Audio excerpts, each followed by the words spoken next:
Good evening, Wilmington.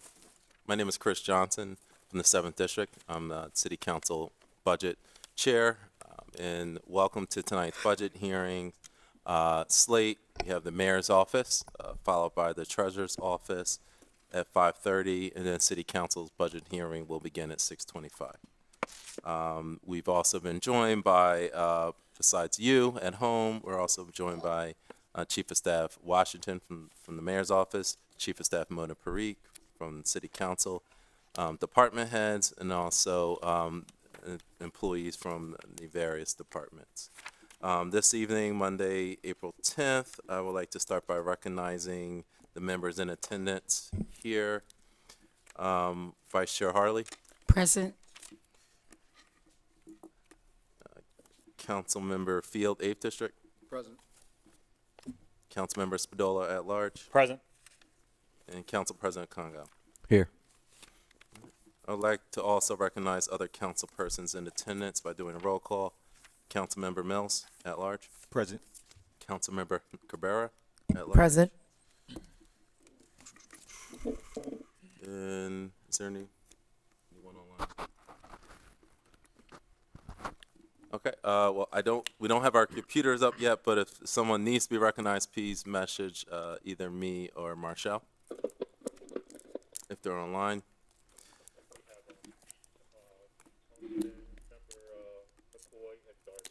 Okay, I would like to recognize Councilmember Darby as well from the 2nd District and Councilmember McCoy from the 6th District.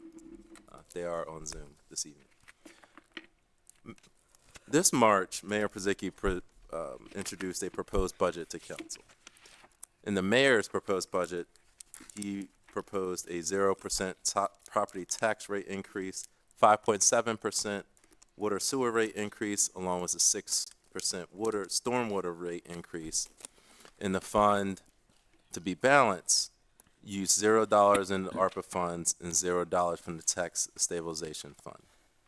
This proposed budget also included other extra items such as reducing parking fines from $40 to $25, but this required legislation from council. The mayor also did propose other new fiscal items such as a $1 event fee tax, increasing the hotel lodge tax from 2% to 3%, and increasing overall fines and fees in the city. The overall city general fund is $183 million, which is a 6.2 million dollar increase.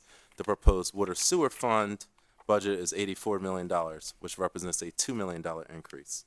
The total capital budget program is $125 million, and this is an even year, so the city does do a capital budget program. Now, the mayor presented his vision, and now it is time for council to present our vision and to also hold hearings and to really look at ways we can prioritize fiscal responsibility and get a complete plan for how we can continue to move Wilmington forward. By charter, council must adopt a balanced budget within 30 days of the new fiscal year, which begins July 1st. We've already shared our priorities to the mayor, which includes doubling down on public safety, continuing to strengthen neighborhood stabilization, including various housing programs and senior rehab programs, and also investing in our parks and youth programs. The COVID-19 pandemic still affects all of us today. The city still is making good use out of the $55 million we received from American Rescue Fund plan, and then we also have everything online. So we have on opengov.gov, we have our spending plan. So we will have individuals from the mayor's office who will talk about that, but everything is on OpenGov website where we have where each allotment of the ARPA funds are going. And one thing that has been particularly highlighted is the work Dr. Deborah Mason has been doing in terms of the Public Safety Collective. Before I turn it over to Office of Management and Budget, I would like to inform everyone that public comments will be asked at the end of each department's budget hearing, and we look forward to participation from the public. It will be a 3-minute time limit. And any questions that aren't answered, please know that all follow-up will be done by City Council. Miss Chief Financial Officer from City Council, Miss Marshall Bassnight, will be tracking all questions from both public and council members, and anything not answered tonight will be online on the WILM DE budget website. We are limited in time constraints, so we will be doing things a little bit differently. The way we're going to be doing it tonight is that all questions, please write down. So all council members, please write down your questions, and we'll be asking questions at the end of the budget presentation. Okay, and we'll be limited to 2 rounds of questions, and they will only be fiscal budget questions. Any programmatic questions we can touch on a little bit, but we will need to talk offline or at a subsequent committee hearing. Ms. Marshall Bassnight will be assisting, so to make sure we stay on track and move through the evening swiftly. And so any non-budgetary items, again, we're going to be tracking them, writing them down, but we're going to be following up in a different context. So now I will turn it over to Mr. Winkler, who's the Assistant Budget Director, for a financial overview of the Mayor's office, and then I believe Mayor's Chief of Staff, Ms. Tanya Washington, will take it over for a question and answer. The floor is yours, Mr. Winkler. All right, thank you, and good afternoon, Chairman Johnson, President Congo, members of council. Today I'm going to be providing an overview of the Mayor's Office budget. The proposed FY 2024 budget is $6.8 million, which is up almost $410,000, or 6.4% compared to FY 2023. Now, note that this is exclusive of the Office of Economic Development, which will be discussed during a separate hearing on April 24th. Personal services are up $193,000, or 6.3%. Materials, supplies, and equipment, or MS&E, is up by $257,000, or 16%, compared to FY23. And finally, total staffing across all funds is 26 FTE, which is up 1 from last year. All right, next slide. Okay, so let's take a look here at some of the major funding changes for this year, starting with the position changes. So as we saw on the previous slide, total FTE is up by 1 in the general fund. This is due to the addition of a special assistant to the mayor position at a cost of nearly $118,000.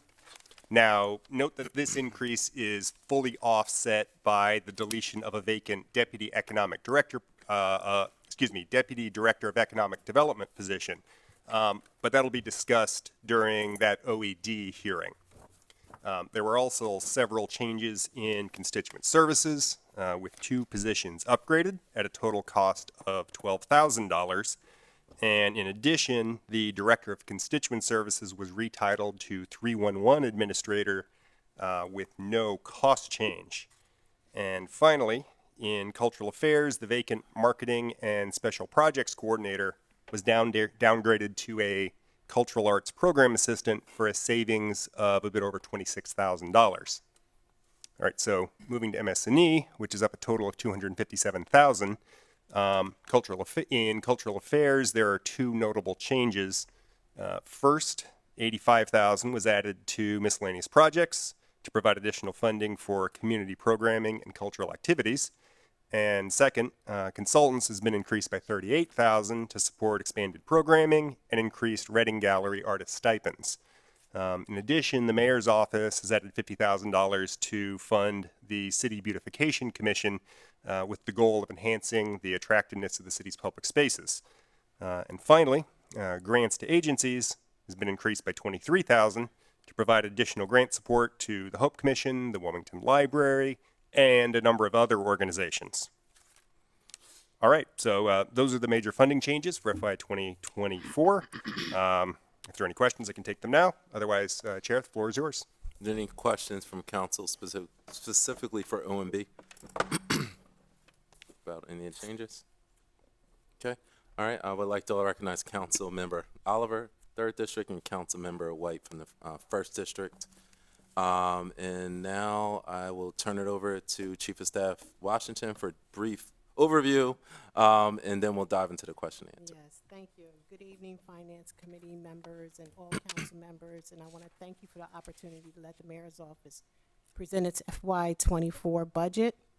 This evening, I want to introduce the staff that will be also assisting me in this presentation, and that's Tina Betts, who's the Director of Cultural Affairs. You have Stephanie Mergler, who is the Deputy Chief of Staff. And in the front row back here, you have Willie Patrick, who is the Director of Emergency Management. With that, Okay. I think we should go right into the questions. Okay, all right. So just starting off is the, what we just mentioned in kind of the intro is the use of the COVID-19 funds. As we know, the city is still recovering from the effects of COVID pandemic. So can you share where we are now? I know it's been probably a few months since we did an update in Finance Committee, but where are we with spending for the Building Safer Communities, revenue replacement, and the Neighborhood Stabilization Fund? Sure, if you could go to the next slide. So the Building Safer Communities, we've titled that the Community Public Safety Initiative, sorry for the acronym. And that's a pilot program, and it's budgeted through the end of 2026. That's when all the funding for the ARPA program has to be exhausted, and there's no funding that we anticipate beyond that. Next slide.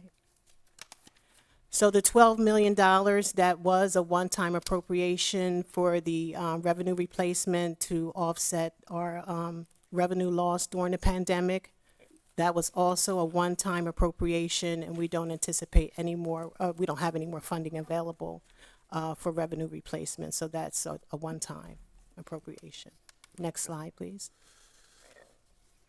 What you see is a $22 million appropriation for neighborhood revitalization, which is taking place largely in the East Side neighborhood. That program we have really been making a lot of progress, a headway on that, with a large amount of those fundings being exhausted, and the program isn't expected to continue beyond the ARPA expiration date, which is 2026. And just as a housekeeping item, Chief of Staff Washington, since I know we don't have a Finance Committee meeting soon, if you could prepare just a general monthly update that you've been giving to Finance. I guess if you could do one for April, since I guess we're missing April, then I guess May as well. Sure. Just because we don't have the standard meeting that we have, just so everyone can stay updated. And then, after June, we can get back on track. Sure. And I believe it's Ms. Mergler that prepares the report. That's correct. Okay. Yes, All right. not Thank a you. problem. Moving on to the next question is, please discuss the vacancies and your process for filling them. Sure. Next slide, please. So right now, the vacancies, we have one vacancy in Cultural Affairs, which is a Marketing and Special Projects Coordinator. Position is being retitled to Cultural Arts Program Assistant. And we also have a Civil Appeals Administrator in Constituent Services. And this position is being retitled to Constituent Service Officer. Thank you. Proposed changes to positions, new positions, deleted positions, upgrade, downgrade, title change, salary changes. Next slide, please. Okay. So these are, is this Yeah. grid? This is, Chief of this is Staff every- Washington, you mind just Right. taking a little bit slow, just in case there's, Sure. because I think there may be some questions, so. So sure, as Mr. Winkler referenced earlier in his opening remarks, we've added a special assistant to the mayor, but that's offset by a deletion of the deputy director of economic development. We have a downgrade in the cultural arts program assistant. We have a title change only for the director of constituent services to 311 administrator. We have a civil appeals administrator, which is an upgrade to constituent service officer. We also have another upgrade from constituent service officers to senior constituent services officer. And lastly, we have a communications specialist to director of communications. And just big picture, looking at the spreadsheet, the bottom line is the net decrease. So it's actually, does it look like it's around $9,600? Yes, Okay, so that's correct.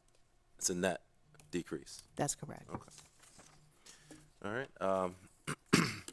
Next. Move to what is the planned use of grants to agencies?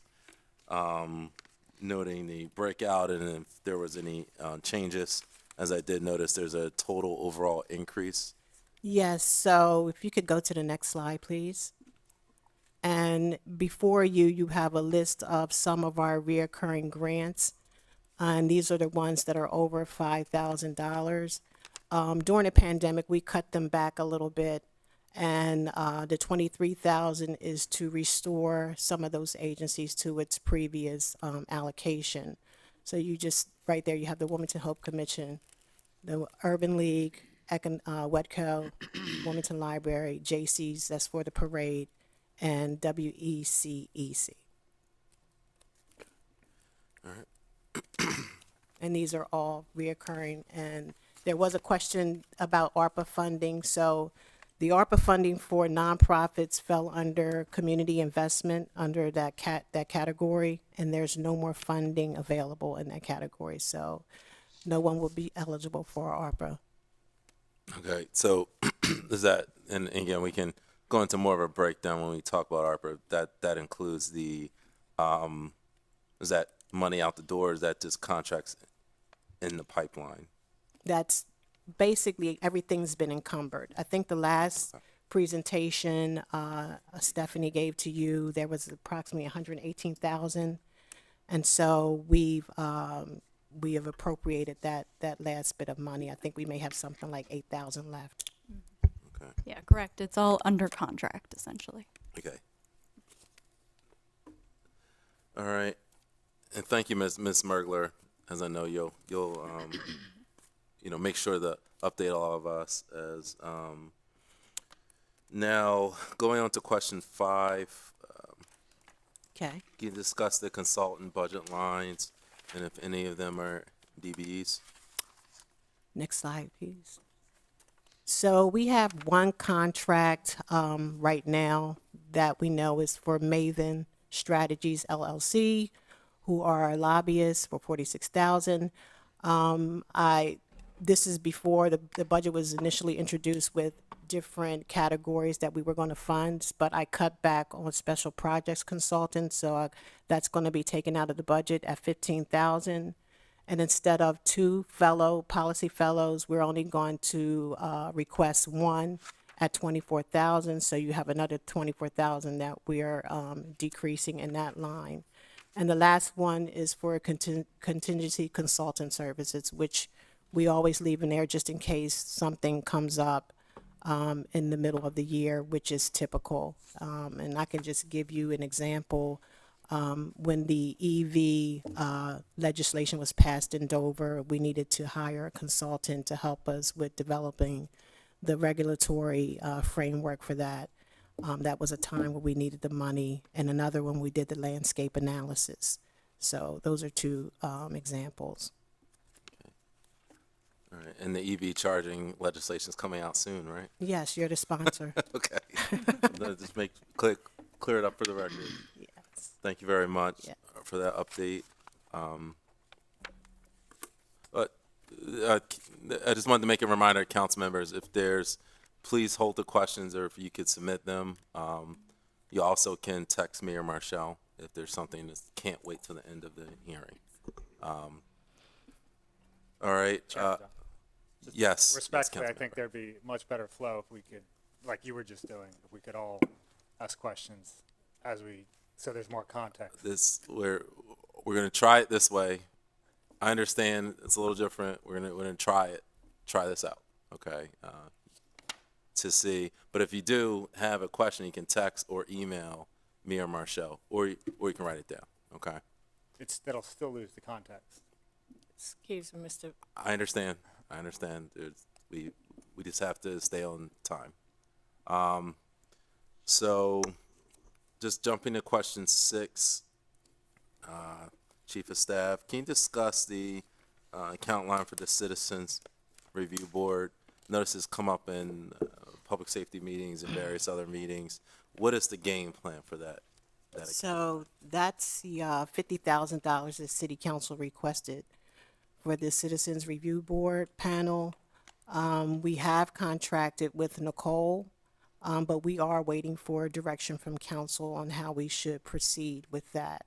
So that's, we have the money there this year, and if there's no movement and direction from council on how we proceed with creating that, then we'll go on and budget for it next year as well.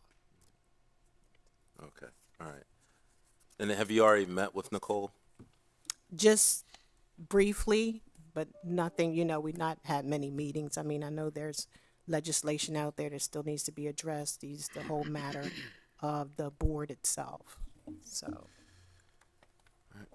All right, I believe now we're on the cultural affairs part of the presentation. So Ms. Betts, it's a pleasure as always to have you here. Is there a brief overview you'd like to give, and then we can go into your question and answer. Thank you, and good evening, Chairman Johnson, President Congo, and members of City Council, both here and online. We've been, in Cultural Affairs at the Mayor's Office, have been putting a lot of our resources in the Urban Artist Exchange project that's over on the east side of Wilmington.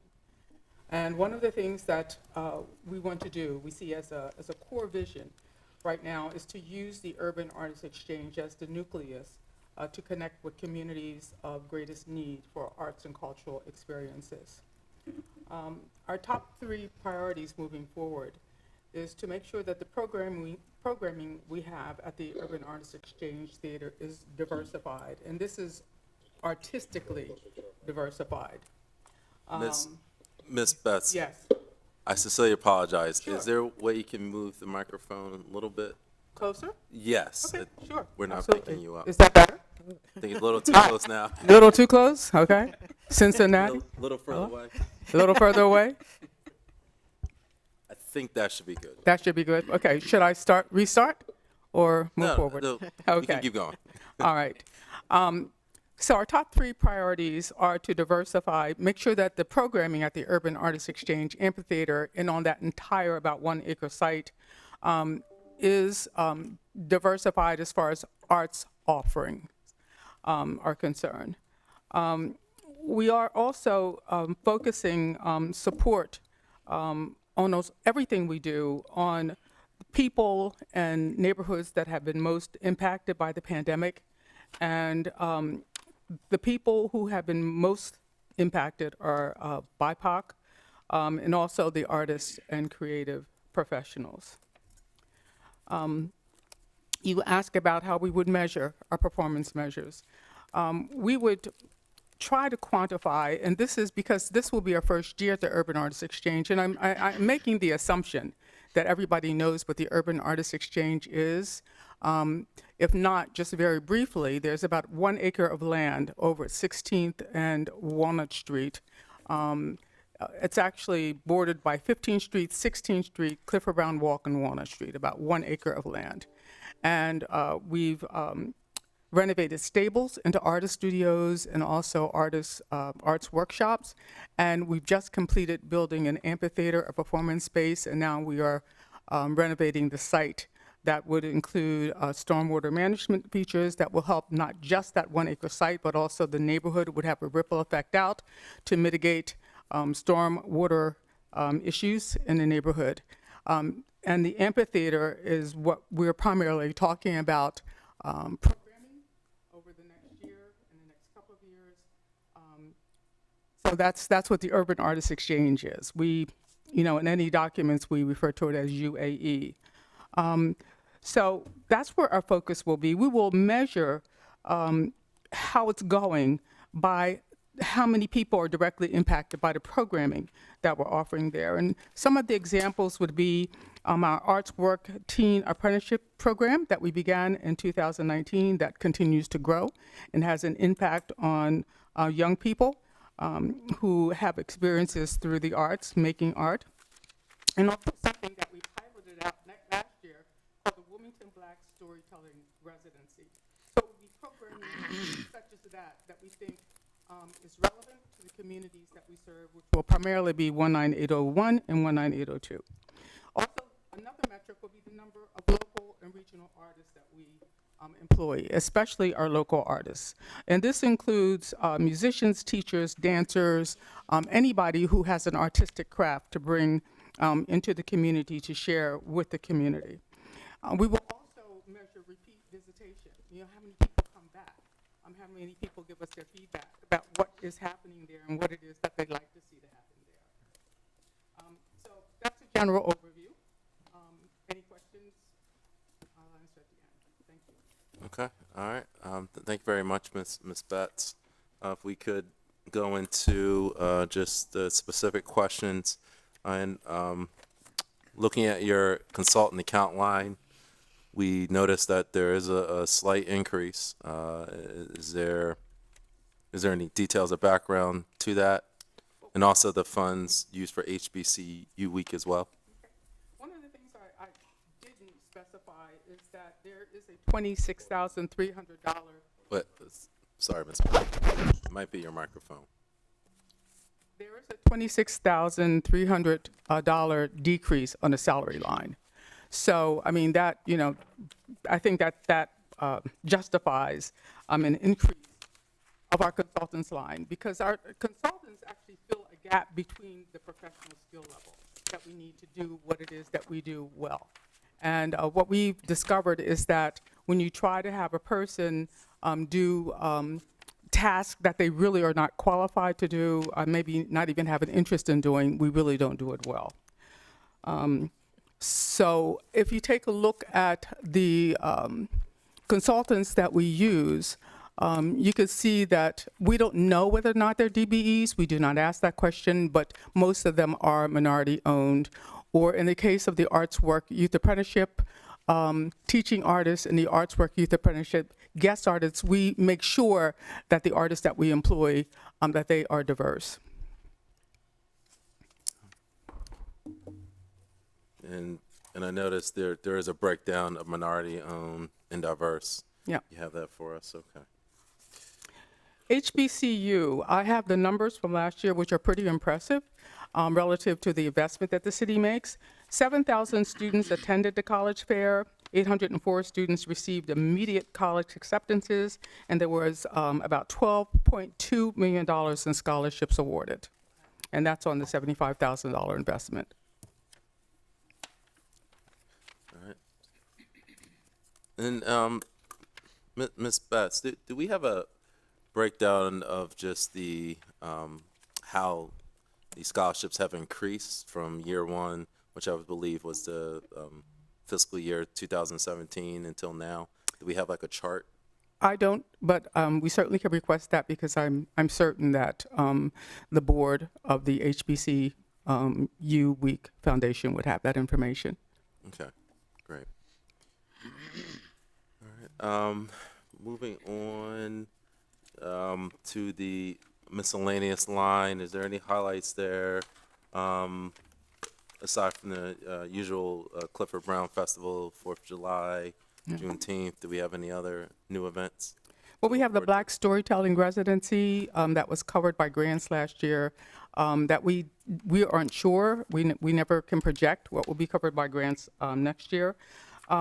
We are also wanting to increase our collaboration with organizations that do Juneteenth celebrations around the city. Last year, we did do a Juneteenth celebration over at the Urban Artists Exchange, and the year before that, we supported the library's effort. So we'd like to have a little more emphasis on that. We are also beginning a program over at the Urban Artists Exchange for young people who will be mentored by production professionals to work behind the scenes on lighting and audio, stage management, and that sort of thing. And specifically, I did not see in here question we had about funds for Black Restaurant Week. Is there movement on that? Or? Well, yes, I've had several discussions with members of City Council. And we have recommended bringing in a consultant to handle that. That is not part of the cultural affairs budget. I think we are taking a look at, and this can be addressed when either by Chief of Staff or Yes. Stephanie at maybe another department that could support that financially.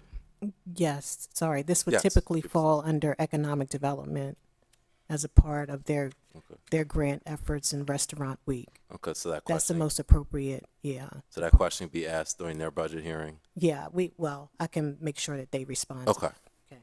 excellent. Thank you. All right, was there any highlights, with any, advertising? Are we doing anything new? I know previously there was the It's Time Wilmington. Is that still going on? What's the status of that? It's Time Wilmington is going on. That is not covered in the cultural affairs budget, however. What we are going back to, because we're coming out of the pandemic, is doing more national coverage for the Jazz Festival, for any events that have a national draw. We are also going to be focusing on more direct in the community, hand-to-hand, neighborhood type of marketing, and also increasing our presence on our social media platforms. Okay, so if I understand you correctly, the Clifford Brown Festival takes up the bulk of the advertising dollars? Yes. And the Urban Artists Exchange, because we will be now beginning programming over there, that will also, we plan to use a good chunk of our advertising there, but probably in a different way than traditional advertising. And what department does It's Time Wilmington funds come from? The mayor's office, administrative office. Okay, so that comes out of that budget line. Okay. Okay. And has that increased at all, or is it staying flat, the It's Time Wilmington? Can't remember the exact number. Did it increase? I don't think so. Rob. It's probably the same. Yeah. All right. And moving on to the next question, Ms. Betts, if any highlights in the food account line or no? There really aren't any highlights. All right. I believe it's time for Emergency Management Office. Mr. Patrick, yes. I don't. Mr. Could I switch? Yes, I believe Okay. switching. Can I wanted to say something. Yes. Are we yes, gonna you wait can, till after Councilman. emergency management? Is it a question or just a comment? Comment. Yeah, Point of good. order, point of order. I You wa- can't have it both ways. No, I'm just, Mr. I'll Chair. wait till after it's over with. I didn't know if we was taking a break. I threw it off. Go ahead. I'll wait till, it's best to wait anyway. I'm going. Yes, Mr. Patrick. We can switch. Point of probably order, there. Mr. Chair. Yes. Just a clarification. Yes, Councilmember White. For those of us who do not type text, fast enough to get a question in when we hear the reason for it, how would you advise us to proceed? I would say right, because we are going to get to the questions, but I'm trying to make sure that the questions, we're not asking questions that are down the line, which we run into sometimes. We'll just be able to follow up this presentation with questions. Oh, yes. Mhm. Oh, okay. You're going to get your time. It's No, just- I just want to make certain what. I want to make sure they go through the questions first.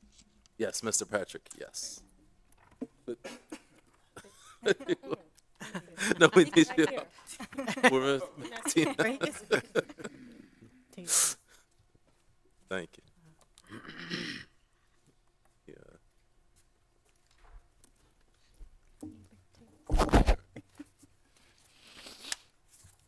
All right. Good Thank you, evening, Mr. Mr. Chair. Patrick. Good evening, sir. How are you? I'm good. I'm good. Thank you for joining us. I hope all is well. Thank you for having me. I appreciate you always taking part in council proceedings. All right. Do you have the materials that you need? Yes. Okay. All right. So we can move to. I know your section is somewhat brief, but if you could just give just overview of where you're looking at going now, As I understand, your department played a key role, obviously getting us through the pandemic. So do you have a brief overview for just some highlights your department's looking towards or anything new? And then we can go into the question and answer. Yes, sir, Mr. Chair. So the Office of Emergency Management, we're responsible for the planning and execution of plans for mitigation and preparation for major man-made or natural emergencies. We're also directed to provide some response and direct recovery from such type of emergencies. My department is dual funded, so it's half of our budget comes from the city budget. The other comes from the from FEMA, from the Emergency Management Performance Grant, and so. One of the things that's come out, and this is probably just segue right into the first question. My only question is I'm sorry. Go ahead. Thank you. So the question was the Office of Emergency Management collaborates with state and federal agencies that can provide. I'm sorry. The question was share if funds are allocated in this budget to address the city's emergencies such as flooding and the incident that occurred on Adams Street, realizing that FEMA and state responsibilities are there and funding aside for intangibles may arise. So I would say that we do have some funding in the budget, in my budget to address emergencies. But the bulk of our response comes from our collaboration with state agencies like the Office of Emergency Preparedness, like with DEMA, and then also some of our private partnerships with the Delaware VOAD, or with some of our faith-based partners. So a lot of our response has, and what I've learned really from our response to Hurricane Ida was, it's really great to have those partnerships, right? Because it was a force multiplier, because it provided us with great response to an overwhelming emergency, and it allowed us to expand our reach and allowed us to develop those partnerships that are lasting right now. So I think you kind of answered the question, Mr. Patrick, but I just wanted to really, I think, get to the heart of the question council has about this issue since Adams Street and Ida is, how much? Because if a flood happens this evening or next week, is there an account line that we can use to give to residents to say get a hotel room or buy soap or cleaning products? Is there an account line? Yes. No, there's not. But again, we rely on our partnerships like with the American Red Cross to provide hotel rooms, provide those intangibles that someone might need and when faced with emergency like that. And then again, like I mentioned, our faith-based partnerships. I mean, there are so many that we developed over the last 2 years that would be accessible to us to provide some relief in that respect. And are we learning from efforts in the past? Oh, I think we have. Again, I look at Adams Street and Ida as two examples of, regardless of how we look at it, I think the city could have done better. And our state partners or whoever, people needed, Yeah, I think, to act a little faster. I understand. And so I think we have to be careful when we start looking at the incidents from the September 2021 floods in 11th Street Bridge community, and as compared to an incident like Adams Street, where that was a totally different incident. Could not be labeled an emergency. It was a maintenance issue with the landlord. But again, Yes, you talk about lessons learned. We have. And it was evident just recently with what happened in Sussex County, with the tornadoes that happened down in Sussex County, the response. And I was talking with AJ Shaw from from DEMA, and that was one of the things that he said to me. He said, we learned from Ida, and our response now is a lot quicker. And he said, because we had to examine how we respond, look at, those deltas, look at those gaps, and we've been able to address those in the last year and a half. All right. I believe there may be some more questions, Mr. Patrick, but I think for now that answers, I think, the overview question, although I believe some council members may have follow-up questions. Okay, sure. So you're off the hot seat for now. Okay. All right. Do we have Heather Hook? Is she here? Good evening, Councilman Johnson. I will be handling. Oh, so you're constituent okay.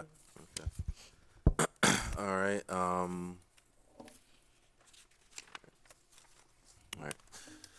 All right, and I would like to recognize Councilmember Fields from the 5th District, and I think I have everyone else. All right. Well, if you, the floor is yours, Ms. Bergler, if you want to give a overview for constituent services and where the department is going. Certainly. So I took over leadership of the Office of Constituent Services, the reorganized Office of Constituent Services, starting in December of this year. Just to give a little bit of background about how the office functions now, it's so we have Heather, who is the 311 administrator. So she handles the day-to-day operations of 311, the technological side with Salesforce. She makes sure that the system runs properly. She follows up on different issues that happen or issues that are escalated to her regarding the system. And at the same time, we also have our constituent services officer who handles the traditional functions of constituent services. So escalated complaints from citizens, she handles the senior ball, the toy drive, the senior fan drive, community cleanup day, in addition to being the city's ADA coordinator. So those two functions and kind of work hand in hand now. So we have the overall 311 system, which is the front line of customer service in the city. It is the #1 way to contact the city. And it is how we route different constituent concerns to different departments in the correct way. And then if there are any problems within that system, or if any constituents have any escalated issues, they go to constituent services. I'd be happy to answer questions from there. As a point of clarity, Can't hear. and it, Is it working now? Can you hear me yes, now? because I Would you believe like there me to may be repeat? some questions. No. I think we have you. Do we have her, WITN? Okay. Is looking at, and I'm trying to help all of us here, is that when we look at the org chart or the allocation breakdowns, you're not under constituent services, you're under the mayor's office. Correct. Which one is it? I just want to clarify. Just Sure. Managing the Office of Constituent Services is part of my duties. okay. And since we are all part of the mayor's office, so the answer to me, Okay. All right. it is reflected in the org chart at the end of the presentation. Okay. All right. Just leave it at that. I think there may be some question on that, but I will. Well, We will if I get can to just it. provide a little clarification, because our deputy chiefs of staffs, they have certain employees within our staff that report to them. So Stephanie has the constituent services division that reports to her, as well as the team that works on best practices. I always is such a Policy team. yeah.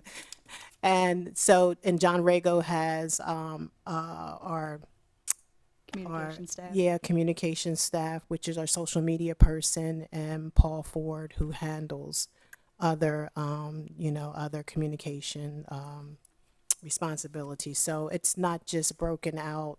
They also assist me with all the department heads and, you know, any assignments that I give them likewise, but they have assigned staff that report to them. All right. Ms. Margler, is there any highlights or planned use for the beautification efforts that we've discussed with administration? Certainly. If you could go to the next slide, please. So this is a one-time appropriation that has been requested by City Council. We will, at Council's request, reinstitute the Beautification Commission. And then that will cover, you know, beautification efforts like horticultural improvements, public murals. There's a program that we would like to pursue on the east side for signal boxes, similar to on the west side. But other than that, as you have beautification efforts you would like to see, please bring them to us.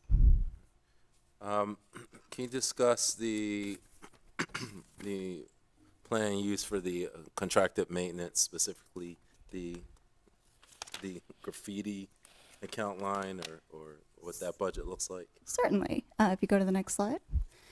So this is a breakdown of graffiti removal over the past 3 fiscal years, and including year-to-date in 2023. As you can see, graffiti removal requests have been down significantly this year. However, we do see a significant uptick usually in the spring. It will probably still be lower than previous years, but we do expect quite a bit more toward the end of the fiscal year. This is one of those lines that's a little bit difficult to budget for. It's the sort of thing where we do budget conservatively, in that case by budgeting probably a bit higher than necessary, because it's the sort of thing where if you don't budget enough money for it, you really regret it. And any highlights with the senior ball budget? Certainly. Next slide, please. Okay, so this year was very exciting. It was the first senior ball in person since the pandemic. Incredibly popular event, very, very well attended. This year we tried to limit it to 650 people, but we ended up doing 690 in FY23. We're looking for 750, but we'll probably end up being closer to 800 as well this year. But we have budgeted accordingly. So 24K has been allocated in the budget. That is an increase of 4,000 from the previous years. It reflects rising costs of food, mainly costs of food and entertainment. So even though costs continue to increase, we are not increasing the cost of tickets. Those are remaining at $20 a person. Therefore, we do need to increase the cost of the event on our side. But this year, we partnered with City Council to fund the event, and AARP provided an in-kind donation. In previous years, Delmarva and Jacobs have also partnered with us on the cost. Tanya Phillips, our constituent services officer who runs the senior ball, will be reaching out to them again this year to see if they can help us fund it. And jumping to a different area of definitely concern is the number of appeals submitted through the office, and what the outlook is going forward. Certainly. So that function was actually transitioned out of constituent services starting in the fall of this year. It is now handled by the finance department through their parking administrator, and will be transitioned entirely over to the JP court starting in the next fiscal year. However, as you'll see, our parking vendor, Conduent, is currently working on collecting the data that we asked for. So we will provide that as soon as it is available. And what's the estimate on that? So I followed up with them earlier today. They have been able to pull the calendar year 2022 so far, but they are still working on the remainder. Within the next 30 days? Absolutely, I would hope. That's as So the fines and fees and parking, as you know, is a hot topic. 100%. So As it'll be helpful. Director Brett Taylor outlined in his meeting, we are submitting an RFP for Conduent. The difficulty getting data is one of those reasons. And can you discuss any impact 311 has had on either cost savings or increased costs with the city? Sure. So this next slide kind of outlines the costs of 311. These have been relatively steady for the past 3 years or so since we've instituted 311. I would say that the benefits of 311 are maybe less in budgetarily, although we did eliminate 3 positions in constituent services in the previous year's budget. It is mainly in the efficiency of operations. So it used to be that if you wanted to contact the city, you would contact maybe one of 20 different numbers in 12 different departments. Maybe somebody would answer your call. Maybe they would write it down. Maybe you would get an email. But there's no consistent way of tracking those issues, those complaints, those requests in our system. There was no way of tracking the data from them. There was no way to follow up on them consistently. Public Works had a system of its own, but they were really the only ones. So this has been extraordinary for us in our ability to know what citizens actually care about, know what they're calling us about, and know how well we are actually responding to those complaints and those issues and those service requests and those requests for information. In addition, the Randstad call center is able to handle about 60% of non-service request related calls in one call, meaning that 60% of the time, if you were just calling 311 for information, you will probably get an answer when you call. And the fact that they are able to provide that information at the outset means that those simple calls, that simple just relaying of information, is being handled by somebody other than our frontline staff, that they are able to handle the more complicated issues, that they are not just spending their time answering phones. So this money is well spent in that regard. And I would be happy to go over the individual expenses if you would like. Really, it's this Salesforce. Just can you give an overview, a highlight, just what that means? We've heard it in Sure. finance budget hearing. I don't know if we delved into it too much. I'm aware that it's a business tool, enterprise tool, but Absolutely. for the average person who may have never heard of Salesforce, can you explain just in 30 seconds what Sure. Salesforce is and what it's going to mean for the city? So technically, what we have is a customer relationship management tool, or a CRM. And Salesforce is an industry leader in CRM technology. What a CRM does is it allows you to create a case for every call that comes in. It allows you to route that case to the appropriate person in the appropriate department. And then it allows you to track that case from beginning to end, assign it different statuses based on where it is. So say if it's being worked, if it needs more information, if it's resolved. It allows you to add comments to the case that tell you exactly, what happened. So say if our finance customer service staff reaches out to the constituent, they can notate exactly when they called. They can attach the email they sent to the case. And finally, as is required by our system now, they have to provide resolution details when they close the case. So if the case is closed, then they have to put inside, okay, these are the steps we took to resolve it. This is what happened. This was the outcome. So that when you look at the case, you know exactly what happened and how it was resolved. And then finally, the CRM allows us to pull reports that tell us in the aggregate how we're doing. So how quickly we respond to cases, the quality of the comments and the resolution details we are adding. And on top of that, just the volume of cases and the type of cases that we're getting. So thanks to 311, we know that the number one thing people call the city about is special pickups. We know that they call us about their water bills. We know that they call us about parking. So these are things so we can make better informed budgetary decisions based on knowing what our constituency cares about. So that's what the CRM does. So Salesforce is the underlying technology that allows us to do all of that. So these costs, when I say user licenses, essentially if you are going to have a login for Salesforce, we pay by the person. So we have 153 licenses currently. There is a small increase in this year's budget for that. So we're allowing for 5% inflation and then adding 10 additional licenses.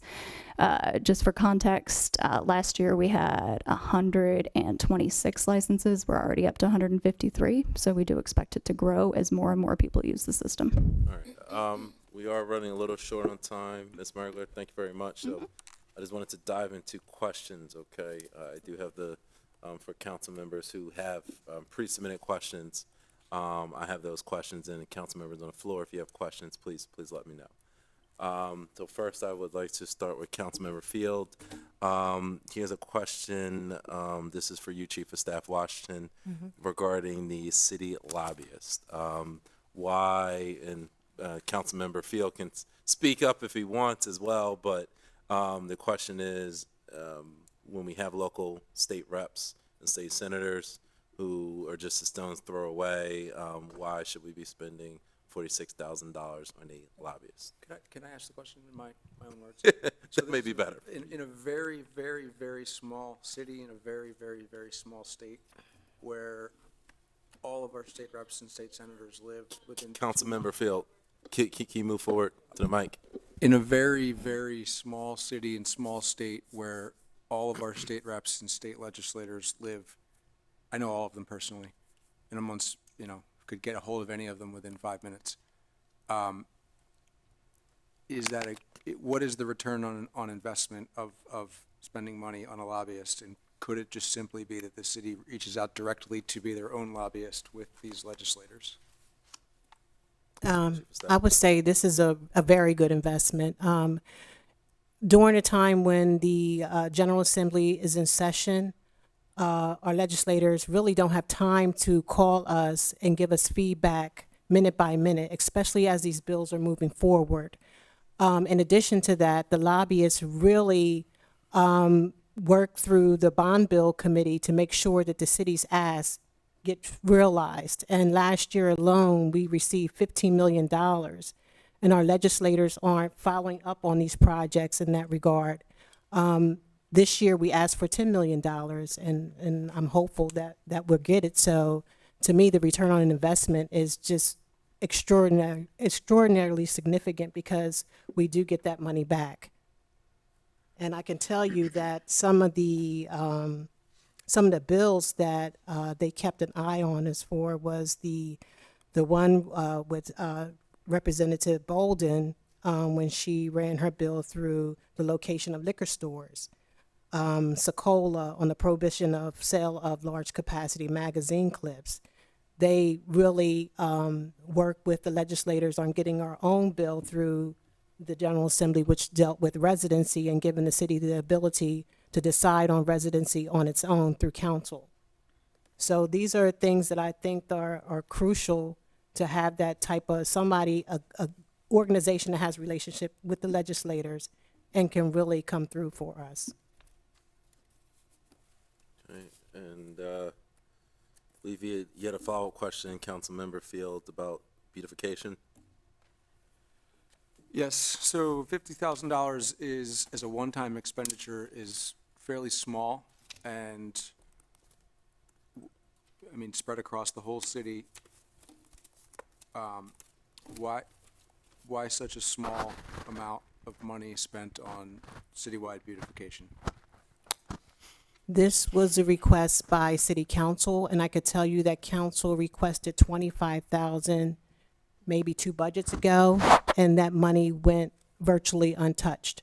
So at the end, I had to scramble, and we made sure that you received money for your murals. And also, believe Councilmember McCoy wanted funding for murals. But this will be on the request of city council to come to us with projects. And if you're not active, then the money will just sit there. So we just have to see if the 50,000 is enough to start off with. If it's not, then it could be increased at some point in time. And Councilmember McCoy, she had a question specifically. I don't know if Councilmember McCoy is accessible or if it's easier for me to just ask, but the first question was regarding your the mayor's staff list. It was a question about the special assistant position on question 3.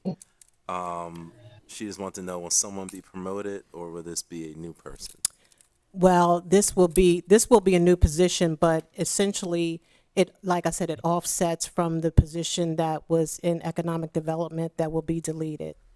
And so what you'll see later on down the line too is another special assistant that we have that is improperly titled.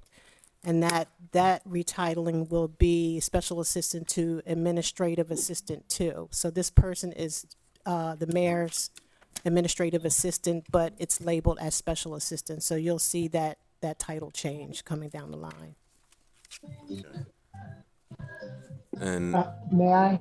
yes, Councilmember McCoy. Was there anything we missed with that one? Thank you. Yeah, I just wanted to also, because I think I probably put it in the question, was if this person is being promoted from within, just wanted to know whether or not we're able to find out who that person is. That was, and what their previous title was. If that's something that can come in an email, that is fine, but I would like, if you already have that information, it'd be great to hear it now.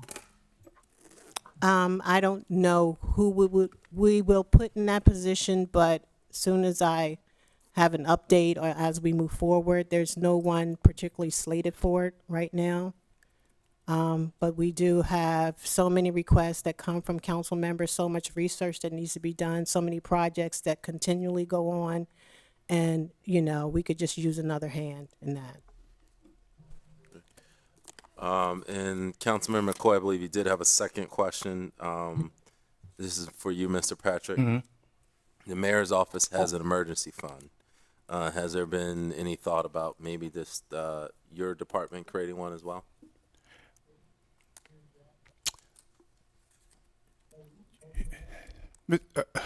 Mr. Chair, one of the things that I think we need to be careful of is being redundant, because there's a lot of the services provided, or those intangibles that were spoken that the question speaks to, are provided by the other agencies. But I'm always willing to just consider just making my department more effective and more accessible to the needs of the community. So if it's, and that's a discussion that I will have with the chief of staff. So what's your answer? I'm just really getting to it. So no is. No, I said I would be accessible to that. Yes. Yes. Okay. Is there, I mean, just clarity, because I think the question comes up with. Yeah, it comes up often, but the whole point of the collaboration with all the other state agencies is that they have the funding in place to deal with these types of emergencies. And particularly with the flooding situation, we did get reimbursed from FEMA. So while we may spend that funding on the front end from the city in terms of resources, FEMA did reimburse us for some of that. So we collaborate with the state depending on what the issue is. You know, if it's housing, we will go to Health and Human Services for that, or DSHA, and they have the funding to deal with that. But, you know, if all else fails, we have a contingency fund that we can use. It's not a lot, but we do have a contingency fund. All right. Thank you very much, Chief of Staff. I believe we do have questions from members here present. Council Member Spadola, I know you've been patient, so it's your time. All your questions. Thank you, Mr. Chair. As a follow-up on the new special assistant to the mayor position, so are you saying that's a new role with new responsibilities? Because at first I thought I heard it was they were taking over some of their old economic development responsibilities, but then you mentioned they would be working on council requests, which I really can't emphasize enough that, and the mayor has said it himself, that you know, improving the communication with council is something the administration could do better, to his own acknowledgement, to his credit. And I wholeheartedly agree, because I know, your plate is full, John's plate is full, Stephanie's been doing a great job. So the more, and I think that'll help the overall relationship as well. So can you just elaborate more on their responsibilities? Yes, so it will be a special assistant that are assigned as projects come up, respond to council requests. I'm sorry about the confusion. It was that we were eliminating a position in economic development. So that position will go away, and essentially, special assistant is created in the mayor's office administrative division. So we can respond. I mean, we need more hands on deck, obviously. Thank you. Is there a follow-up question? Can we get names on the organizational chart that is on the back of the PowerPoint presentation? I understand they might change, but I mean, I don't even know, I know people's names, but I don't know their titles, so I could have more context with that chart if I had their names on it. Sure, it's not a problem. Councilwoman Burr? My questions would be towards cultural fairs.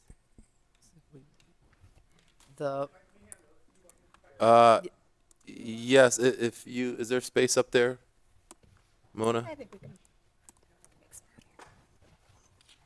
No, it's tight, but.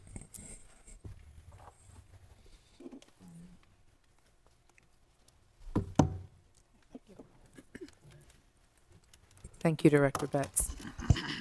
The first question was, I remember the In Wilmington campaign. That was a collaborative effort where you really it was really pushing the city so many places. This is for the restaurants, this is for the arts organizations, and that kind of went away. Now, my question is, because we're being asked from the different arts organizations, and even myself sometimes when I'm looking for what's going on this weekend, is there a site that you can go to that shows overall everything that's happening in Wilmington that you can pick and choose from, whether it's a show at the Grand Opera House or an art exhibit, or the Children's Museum has a special event going on, or the Delaware Art Museum, who constantly has things going on? Or is it just city events that we see? Because it's like looking for a needle in a haystack. Is there a one-stop place that people can go to as we try to promote economic development through tourism and special events? The In Wilmington campaign does still exist, and the In Wilmington site is the place to go to find out what's happening over the weekends, primarily. So follow up. So these organizations, who do they send the information to if they're not currently being listed? Yeah, they submit. Each organization is responsible for submitting the information about what it is that they have going on that's coming up for that weekend and the following week. So can you share with us where they would submit that to? Is there an address, phone number? If you do a Google search or web search for In Wilmington, the submission information So they is should there. go right to the site. Is this Exactly. also open to community organizations and community events? It's open to any event that's happening in the city of Wilmington. Perfect. I'm glad you cleared that up Sure. publicly here for people Glad to you hear. asked. Thank you. Second question, if I may follow That's up. fine. The Art Loop. I remember looking for the Art Loop brochure and being at a couple of the local, locations here, and they weren't listed, but they're on there every week. And I said, how come you're not listed in the brochure? And they said, oh, there's a cost now to be listed. When I remember that was something that we did to encourage people to visit those sites. Some of them are small business owners, arts organizations. So where's the Art Loop information listed if a person doesn't pay to be in the brochure? You're officially on the Art Loop if you contribute, and it is a small contribution. And council member, I don't have the amount off of the top of my head. I can get that for you. It is I a was small told it was contribution. $30 a month. It's less than that for small organizations, and that's certainly a conversation that we can have. One of the when I listed the top priorities, one of the things that kind of came at a very close number 4 was to expand the number of participating Art Loop venues, primarily non-traditional venues. And I know that many times, cost, even a small cost, is prohibitive. So we do have somebody back on staff now that will be working out in the community and talking to especially non-traditional spaces about what it is that we can do to get them on the art loop. But this will primarily be focusing on neighborhoods. Great, thank you. And I would like to have that conversation with you as we're trying to, they reach out to me, they reach out to council members. Sure. We want to promote these small businesses. Many of them are rebounding after the pandemic, and they're making an expenditure to host a reception and to get people to come in. And most of the time, folks aren't even buying the art as we would encourage them to. But thank you so much for answering my questions. Anytime there's a question, you can please refer them to me. And as I said, now I have somebody who will be working on that with a focus. Great, thank you. You're welcome. Councilmember Fields. Yes, thank you, Council Chair. I just have a question, and I don't know who it's going to be directed to, but as far as marketing the city of Wilmington, I don't know if you spoke about it before I got here or not. But what is Councilmember the Fields. Okay, can you hear me now? Yep. we can. Okay, so my question is about marketing the city of Wilmington. I mean, we have the 311 on the cars, we have that, but what is and I'm saying this because my goal is to get more home ownership in the city of Wilmington. So what are we doing to advertise moving here into the city of Wilmington? Do we have more money for it, or is it something that we're pushing for? I don't know. I'm just asking. I missed that. I might have missed it, so I don't know. So I can speak about the It's Time campaign, which is still going on. And the wonderful thing about that is that we've been recognized really on a national level about coming to the city of Wilmington, whether it's retirement or restaurants or, a lot of different things. And as long as I've been with the city, I can't recall the city of Wilmington being recognized nationally like, okay, come here to retire, come here to have, a bite to eat. I don't know if you want to add something to that, Tina. No, I think you're absolutely right. For example, Condé Nast, we were listed as one of the top cities to come to visit. Just recently, we were listed, I think, number 6 as a place to retire, across the country. So yeah, It's Time has become more effective recently, and there are times when we don't see everything positive that's happening, because certainly it's much easy for good things to be overshadowed by things that may not be as positive. Can I follow up? Yes, please. Is there, and I'm sure there is a way, and we probably could say, like, I want to, I guess, gear it more towards, don't just come visit, come stay. Like, I want to kind of do like a marketing that way. We want you to visit, but we want you to stay. We want you to live. Like, I think it used to be, Delaware, Wilmington is the place to be somebody, or Delaware is the place to be somebody. Like those kind of slogans where we can market, because again, it helps close that gap where I'm at. So I will say I'm being selfish. Yeah, I want to close that gap where I'm at. And Ms. Butts, I just wanted to may not have the question now, but what are the efforts specifically to attract Gen Z to our city? Because, we talk about growing the city. It's a nice place to retire, but there's a whole generation of the future homeowners, future business owners that I feel like, frankly, we're not necessarily targeting or missing out on. So I just want to know what the plan is. We don't have to have that today. But what the plan is. Because honestly, Right. the jazz festival does not, that hits a certain segment.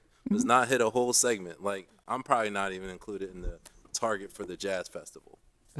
Oh, I'm sorry to hear that. I'm under 40. So, I'm just saying, like, having events, and I've talked with my colleagues about this, having events for all different ages and attract, not only just high-end dining, but those medium and small dining, because not everybody can afford to eat at Bardea Steak or afford to eat somewhere downtown. So just broadening, the scope. Again, that's a question for a different day, but I just want to put that out there, and I'm going to kick it to my colleagues. We're going to do first round of questions first. Councilmember Oliver. And I just wanted to make a statement. I did want to follow up on the Urban League and thank Cultural Affairs for the outstanding job they're doing down at 16th Street. I've had the pleasure of walking through there with Tina, Miss Betts on several occasions, and I've had the pleasure of working and attending the youth apprenticeship down there. So y'all doing an outstanding job, so. Thank you, council member. Vice Chair Harley? Yes, thank you, Mr. Chair. I have several questions. I just want to let you know, is it okay? Yes, oh, yeah. Okay, all right, thank you. So first I want to say thank you to everyone, for your presentations. They very, very informative.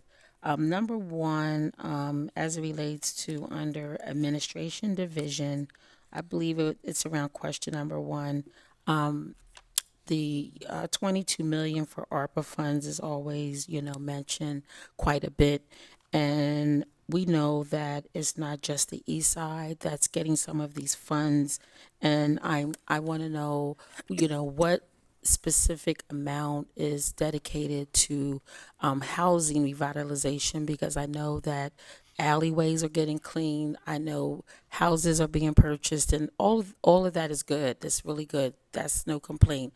But I'm just curious to know what amount is specifically for housing revitalization. Is there a specific bucket for that? That's my first question. Yeah, I'll be happy to provide that breakdown to you of exactly how much. Okay, Yeah, that's I'll send that great. to you. My second question is for the Office of Cultural Affairs. Are there any plans for the amphitheater on the east side, 6th and Church Street, Old Swedes, as it relates to any festivities for that particular amphitheater? Yeah, you and I have had this discussion before, and it's a place that we would love to partner with and do some programming there. Certainly open to speaking with whoever's in charge and coming in and talking about what it is we can do. It's a lovely little space, and it'd be nice to use it more fully. Agreed, because there are a number of residents on that side, of town that, tend to ask about it, and I believe that they would support it. So thank you for that. You're welcome. And then you mentioned the Black Storytelling residency. Do you already have locations in mind, or is that something you're developing? Well, it's a 1-week intensive residency where it's competitive in nature for its residents. And last year, I can't remember the number of states, but I think eight different states, including Delaware, drew in participants. So it's 1 week. The workshops are held at the Christina Cultural Arts Center in the Episcopal Church of Saints Andrew and Matthew, and then we had the closing event over at the Urban Artists Exchange. These professional storytellers and emerging storytellers work with mentors, and it's led by Tahira, who's one of our local storytellers. Okay. Yeah. All right. Okay. Thank you. You're welcome. And then my question is for the Office of Emergency Management. We did speak on it a little bit as it relates to the flooding and how FEMA is basically involved in how we receive the reimbursement. But my question is that I did hear that we have a contingency fund, but we also need a contingency plan. And with a plan, a lot of times you do need a fund. And we talked a little bit about how we have a fund, but is anything earmarked?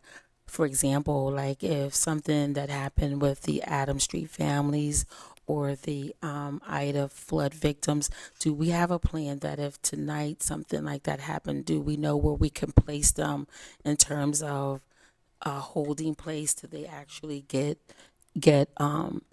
located?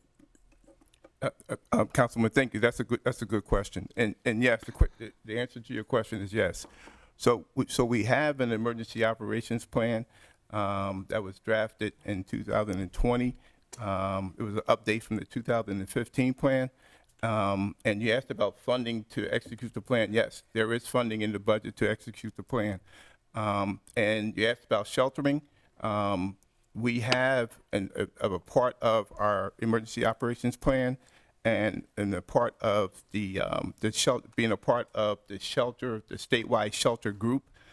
We have a plan. If we needed to open up a shelter now, right now, at this minute, we have two locations, the Powell Center and the William Hicks Anderson, that we would be able to open up a a shelter, and probably the turnaround is probably an hour and a half to 2 hours to get it open, and then it's supported by the Office of Emergency Preparedness.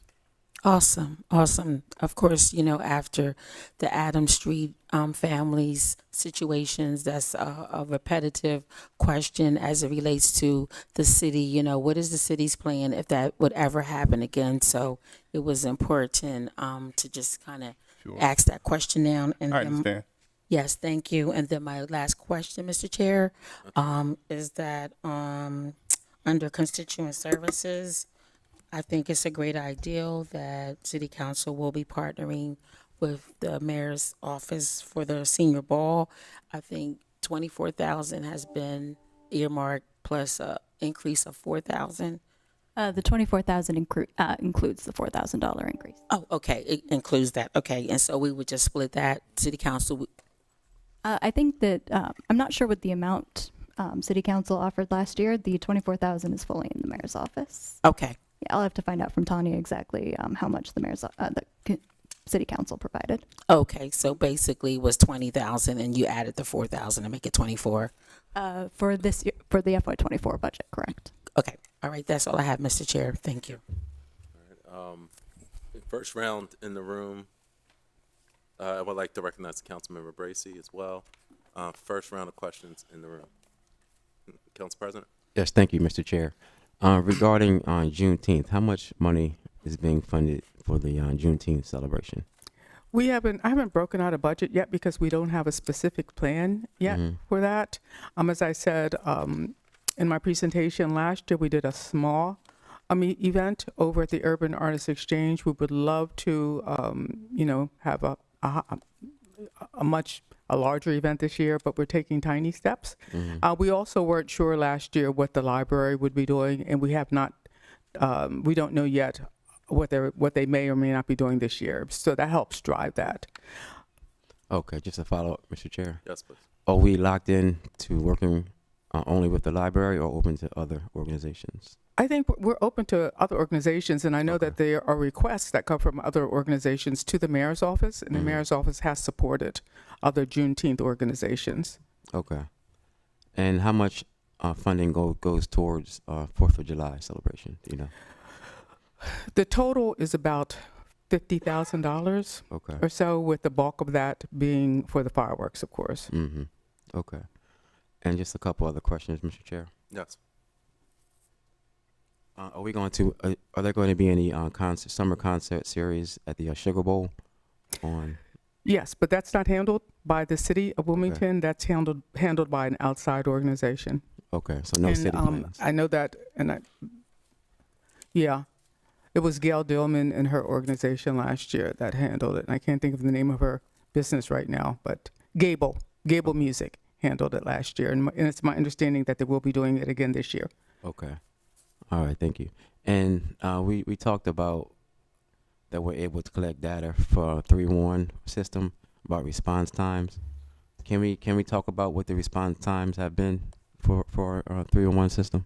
It is heavily dependent on the case type. So, is there a particular type of case or I know you said department? that special pickup makes up the bulk. So what's the average response time? Right now, it is about 19 days, which if that sounds like a long time, I will remind that our crews are short-staffed and pulled toward recycling and trash pickup when they're low on staff. Okay. And secondly, that as a free service for homeowners and a very low-cost service for renters, I would still rather take a 3-week wait time than pay for a 1-800-JUNK. Thank you. Just a follow-up, Mr. Chair. Yes, please. So during that 19-day wait time, do they have the possibility of maybe being fined for having? Oh, they wouldn't put their trash out. Okay. It's scheduled. So that's the amount of time it takes to schedule it, from scheduling to actual pickup. So they give you a date, they tell you when to put it out, and then they come pick it up. So fortunately, the refuse is not sitting on the sidewalk that entire time. Okay. All right. Thank you. So if they do put it out first and then call for special pickup, they're informed to bring it back in until it's scheduled. Correct. Okay. All right. Thank you. And for the emergency management, are pets taken into consideration for the temporary sheltering? Yes. What we found is that we partnered with the Humane Society and with the ASPCA to provide sheltering for pets, and that's all part of our shelter, the statewide sheltering plan, and our plan to provide shelters.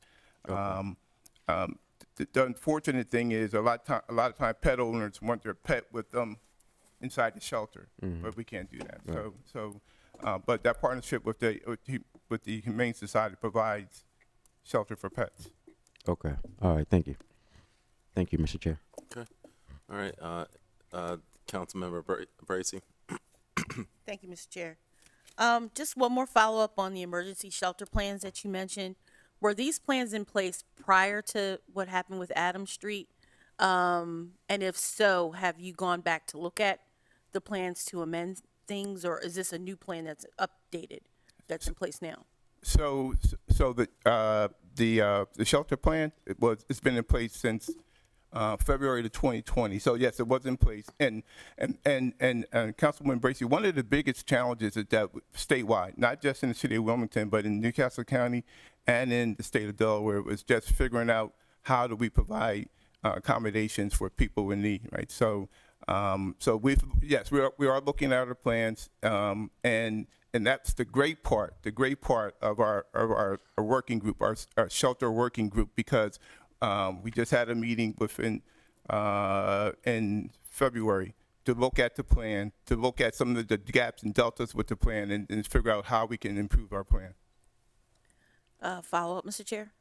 Yes, please. Is there anything that City Council can be doing to assist with the shelter working group or with the planning process, or are there ways that we can be supportive so that we're addressing all of the needs as they come up? Yeah, well, probably would maybe just be a part of the discussion when we have the so the meetings are down at DEMA down in Smyrna, but to be a part of, and it's open to anyone who wants to be a part of the discussion.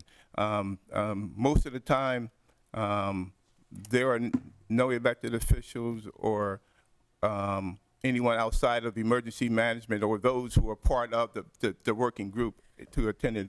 Well, one time the Lewis mayor, the mayor from Lewis attended. But yes, so to answer to your question, how you could be effective or provide input, be a part of our meetings. Thank you. One more, Mr. Chair? Yes, please. And my apologies for arriving late. I had a emergency. I did have one question around ARPA funding. What happens to the violence reduction programming that's being funded through ARPA? Are we thinking about sustainability, or how do we keep the forward momentum going once we've exhausted all of those funds? Because I know that's just a one-time thing, but we need to be thinking a couple of years ahead on how we fund that program. Right. Chief of Staff Washington, Yeah, is there so follow-up? it's been I know part was mentioned earlier. Yeah. Right. It's been projected out to 2020, at least the funds have to be exhausted by 2026. But it's been budgeted out over consecutive years, maybe like 3 years, at least 2 or 3 years. Until the end of 2026. Okay. All right. Thank you very much. Now we do have some members on Zoom, so I've done first round. In person, there are members on Zoom. Councilmember Darby, there's a few here, so I'm going to take a stab at them. So, do you want to? No, that's fine. Just like everyone else, I can read my own questions. Thank you. Okay. So Well, the special assistant question has already been answered in regards to a job description. yes. And what it would be doing. But my next question was about is there a budget line to working with the HBCU program to hiring graduates from this HBCU program? Because I know we're having an issue with finding, well, as you guys state, finding qualified people who live in the city of Wilmington, and we're pushing kids out to go to HBCUs from the city of Wilmington. Is there a budget line or a program within the HBCU where we're willing to fund so that we bring them back to the city to fill those positions that we're having quote unquote issues filling? So I'm trying to understand Steph? what she's trying to say. That is she asking? Is there a special? I budget guess in the question was, is there a direct work pipeline from HBCU graduates to working in the city government? Was that the No. question, So- Councilmember Darby? Yeah, is there like a budget line? Like we have a budget line for No. And any hiring of any sort would be under HR. And so the HBCU program really focuses on getting kids to actually attend college and providing them additional resources to do that, offering them opportunities. But we don't have any special budget in our human resources division or department to bring back specifically HBCU graduates. Okay, thank you. I have another question. Okay. Most of them have already been answered. My second question is in regards to calling constituent services. I didn't know if there was any money in the budget to improve how the ticket process works. I think residents should be able to track the status of when the job is actually complete, not when it's escalated to a department. For instance, I had put in a request for a sewer department for sewers that are sewers that are clogged in my district. They're not properly being used right now. So I put in a request and they told me that the request is closed and it's been escalated to Public Works. There's no way for a resident or for myself to be able to track that. So is there, I know we're using Salesforce. Is there a budget line to improve the 311 process and ticket status so that residents are able to track that throughout the lifespan of that ticket? So when you submit a case to 311, they should provide you with a case number, which I'm assuming you have in this case. So you can enter that case number online, which will tell you the overall status. In this case, if you looked it up, it would. If you're saying that it was closed, then it would say resolved. If you're seeing that the issue has not been resolved, but the case is marked resolved, feel free to absolutely reach out to Heather Hook and copy me, and we will follow up on it and find out why it was closed. But what about residents? Residents can look up the case number online, and if they see that it has been closed, they can call back. If it's a Public Works case, I would say press 3 to speak with Public Works, give them the case number. And then the call taker can look at the details in the system and see why it was closed. If it's not clear, then they will create another case and give you a call back to tell you what happened. If you have any further difficulty getting an answer, then I would say submit a city complaint case to constituent services, and my staff will follow up on the constituent's behalf.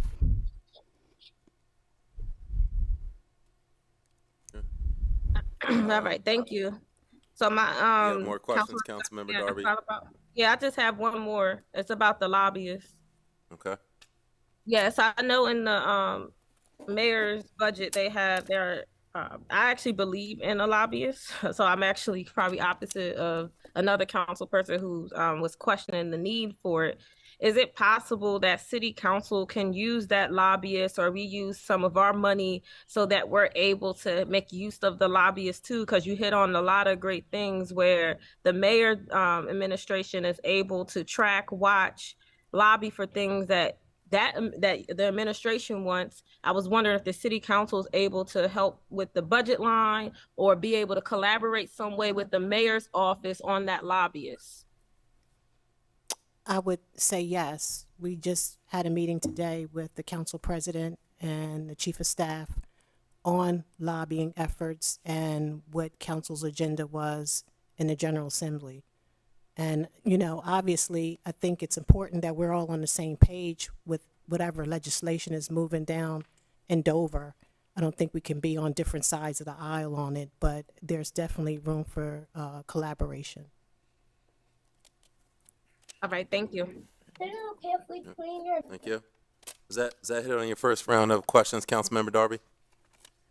Yeah, that's my first round. Thank you. Okay, thank you.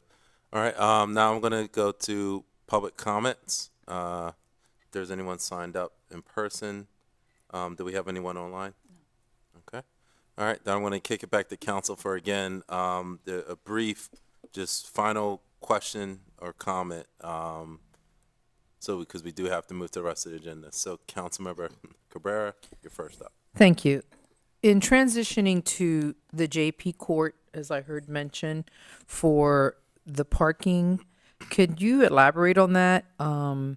So I just want to be clear, this is for all parking violations. Is it stop signs over the time limit, parking in front of fire hydrants, too close to a stop sign, red light cameras? So all appeals will be handled moving forward with JP Court? Yes, the appeals will be handled through JP Court. We will still have someone housed in the city of Wilmington that actually has to put that information into Delgis to be able to schedule those court hearings. But yes, they're going to all move to JP Court. Okay, I just wanted to be clear for anyone who's listening, our constituents, to understand that now the process of the appeals is being taken out of the city's hands and going into the court system. Thank you.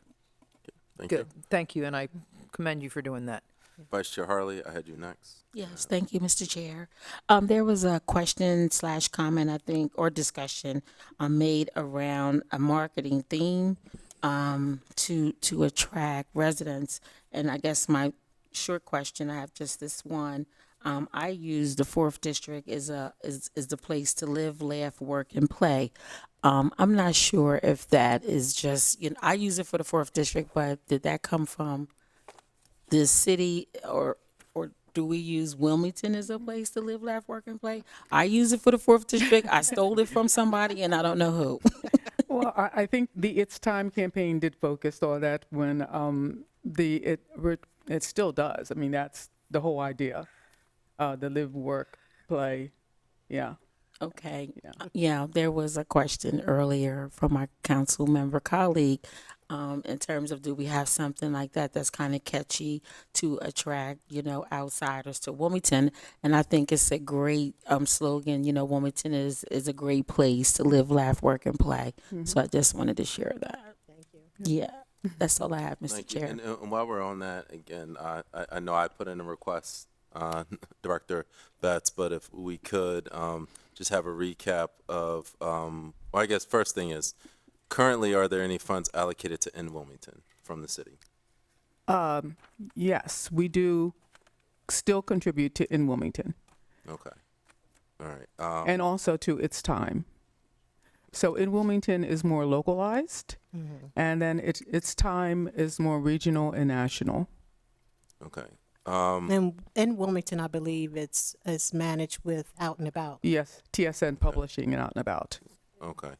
I would like a breakdown of how much or the funding over the years. Because my understanding is there's not a funding to In Wilmington, so maybe people aren't on the same page.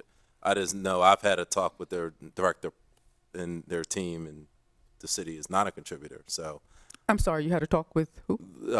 the In Wilmington.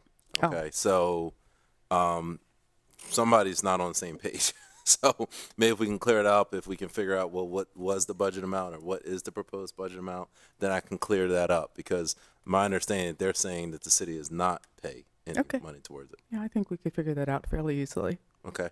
Yep. That was the only comment I had. And again, I think moving on to Councilmember Spadola. Any final comments, questions? Okay. All right. Yes, Council President. Yes, thank you, Mr. Chair. Just circling back to special pickup. I know you said currently that the response time is around 19 days. What was it previously? Before 311? Or Yes, I know. I think you mentioned before 311 and when we were fully staffed. Let's see. I would have to look back in the data to find out how. I mean, during my tenure here, it's been as low as 8 days. Okay. Before 311, we would have to look back at data from the old Report It, Resolve It app but I'll Okay. see what we can find. Okay. All right. Thank But you. I'm happy to provide data on our response time for any case type. I do include that information on OpenGov as well. It's more high level. It's based on kind of service level rather than case type, as we do have 225 case types. So the data would get a little muddled at that point. But if there's any case type you're interested in, just let me know. I'm happy to provide the data. Okay. All right. Thank you. All right. And then another one, Mr. Chair. Yes, please. And then going back to emergency management, I do think that we should have a separate meeting, probably not now, because I think we really need to have a deeper conversation about the plan so that we can be more involved as a council. I'm not sure if asking council members to have a meet. I'm not sure if I heard this correctly, but you said there's a meeting in Smyrna. Yes, at DEMA, yes. Okay. Right. I don't know. I guess. It's the shelter working group. Okay. I guess I would hope that we would be able to have something more local. So Yeah. that we can just focus on Wilmingtonians and Yes, just without a doubt. so Sure. that we can just be in the room. Yes. So, when I definitely want to get you on the schedule so you can come before one of our committees, just so we can have a better Okay. conversation. Sure. Okay. All right. Thank you. And then thank you very much, Chief Steph Washington, Director Betts, Mr. Patrick, and Ms. Mergler, and OMB, of course. Thank you for participating in the mayor's budget hearing. I appreciate everyone having robust discussion. And any follow-up, again, as that you provided to Ms. Marshall Bassnight or Ms. Mona Parikh. And otherwise, at this time, I'll accept the motion to adjourn. All right. It's been properly moved and seconded, and the mayor's budget hearing has concluded, and we are set to convene at 6:25 for the, so it's a little over 10 minutes, for the treasurer's office. Thank you.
Good evening, Wilmington, honorable members of council, honorable treasurer Dwayne Sims, chief of staff Mona Parikh, and members of the public.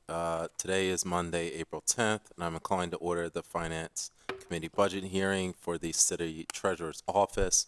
I would like to first start by recognizing members of the Finance Committee in attendance by doing a roll call. Vice Chair Harley, 4th District. Present. Councilmember Oliver, 3rd District. Present. Councilmember Bracy at large. Present.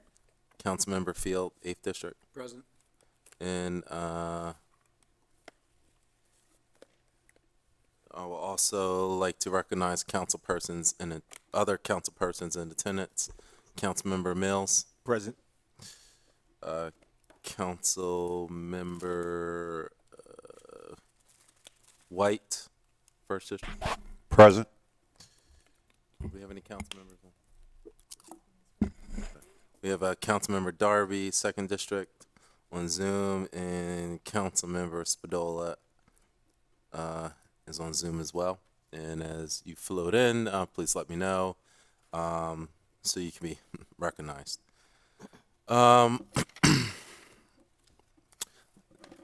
As always, public comments will be at the end of each department's budget hearings, and we look forward to participation from the public.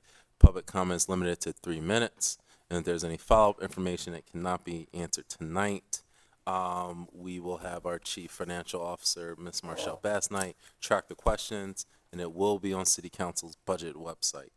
And because we are limited due to time constraints, everything's not going to get answered today.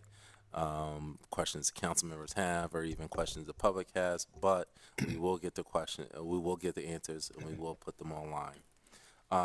Just a reminder, all questions tonight should be of a fiscal budgetary matter, and all programmatic questions should be directed to either in committees or done in a context outside of this meeting. And I kind of ask that the council members have any questions. Kind of the way we're doing it now is we're going to go through the slides first, and go through the preset questions, and then we will go with 2 rounds of follow-up questions. And again, Ms. Marshall Bassnight will be assisting to help us stay on track so we make our time. And I believe I have Mr. Jones from OMB, and he will first give a financial overview of the Treasurer's Office, and then he will hand it over to City Treasurer Dwayne Sims, who will give a brief overview and then dive into the question and answer. So the floor is yours, Mr. Jones.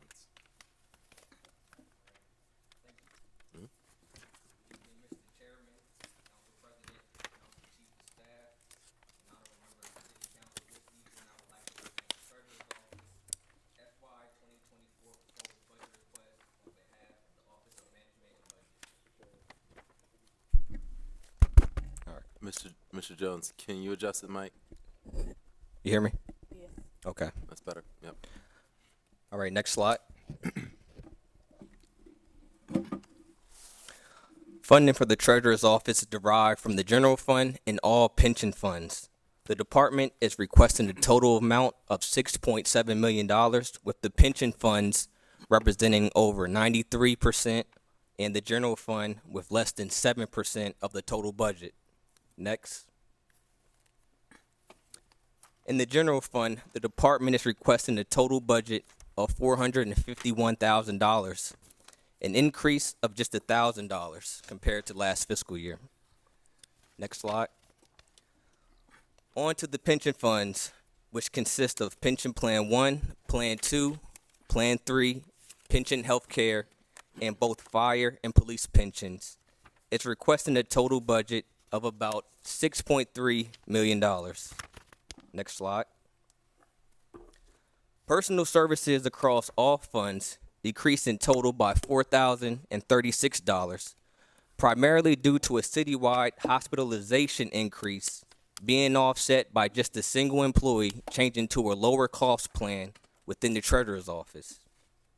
In MS&E, the general fund netted a $1,000 increase with a $3,000 combined decrease in advertising, subscriptions and books, stationaries and supplies, and furniture, fixture, and office equipment account lines. This decrease was offset by a $4,000 increase in the consultants account line for investment advisory services for investments and policies, business consulting for operations and industry best practices, and audit consulting for assessments and implementation. Next. In the pension funds, trustee fees in Pension Plan 1 increased by $31,280 based on an estimation of the total value of funds managed by the city's financial advisors. Lastly, the yearly self-insurance actuarial target funding for the retiree medical costs in the Pension Healthcare Fund was increased by $250,000, bringing the total funding for the program to $4.75 million for FY 2024. This increase affected all departments. This concludes my presentation for the Treasurer's Office FY 2024 proposed budget. I return the floor back to you, Chair. Thank you. Thank you very much, Mr. Jones. And now I will turn it over to City Treasurer Dwayne Sims. If you want to give a brief overview first, and then we'll dive into the questions. My The floor is pleasure. yours. Can you hear me well? Yes. Excellent. Thank you, Mr. Chair. Good evening to you, Chairman Johnson, to Vice Chair, Councilwoman Harley. Pleasure to see you again, always. Of course, I know Council President Congo was here a moment ago, obviously, and all other council members. Good evening. I'll dive right into the first slide of the presentation. I know that it's always requested that we speak on the vision of the department. And in this case, the Office of the Treasurer, whether it's our office vision or departmental priorities, or for that matter, performance metrics, they stay consistent. We like to be consistent in those things throughout the course of the administration. So you'll see there, the vision is clear and simple. It's to be a best-in-class Treasury Operations Center and the personification of the phrase excellence in execution against our core operating principles, those being ethical decision-making, good governance over operations, sound financial stewardship, and collaborative work with our internal and external partners. So again, a very consistent vision from year to year on what the department and the Office of the Treasurer should represent. Next slide, please. I won't read all of this, but our priorities essentially fall into 4 buckets. Those buckets being governance, modernization, efficiency, and outreach. Of course, I give some highlighted versions of each that kind of summarize each bucket and what they represent. I'd like to take a moment to highlight some of the things that we've been working on that fall into these respective categories. So as we go through our daily operations, whether it be project-based, short, mid, long term, or for that matter, just our BAU, business as usual operations, we try to make sure that anything that we're working on is a high payoff activity that really falls in line with our priorities. So for example, underneath governance, one of the main changes that we made with respect to the Rock Manor Golf Course Corporation, you may be familiar with as a component entity to the city, as a de facto treasurer for that organization as well, by virtue of the position of city treasurer. We made some changes to the operation model under my administration here as secretary for that corporation, completed the internal audit exercises that were pending from the previous administration, as well as it pertains to the Office of the Treasurer.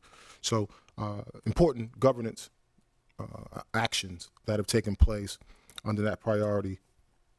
Underneath modernization, you all may be familiar as well. We made some significant upgrades to the Treasury Suite to help facilitate the enhanced work environment for our staff, as well for city employees who often come to the Treasury Suite for seeking assistance related to retirement or other investment activities underneath our purview, and as well for internal, external meeting and affairs such as our bank committee as well. Underneath efficiencies, new operations workflow, in particular for processing our general ledger journal entries as we work together with our Director of Finance and his team and accounts payable.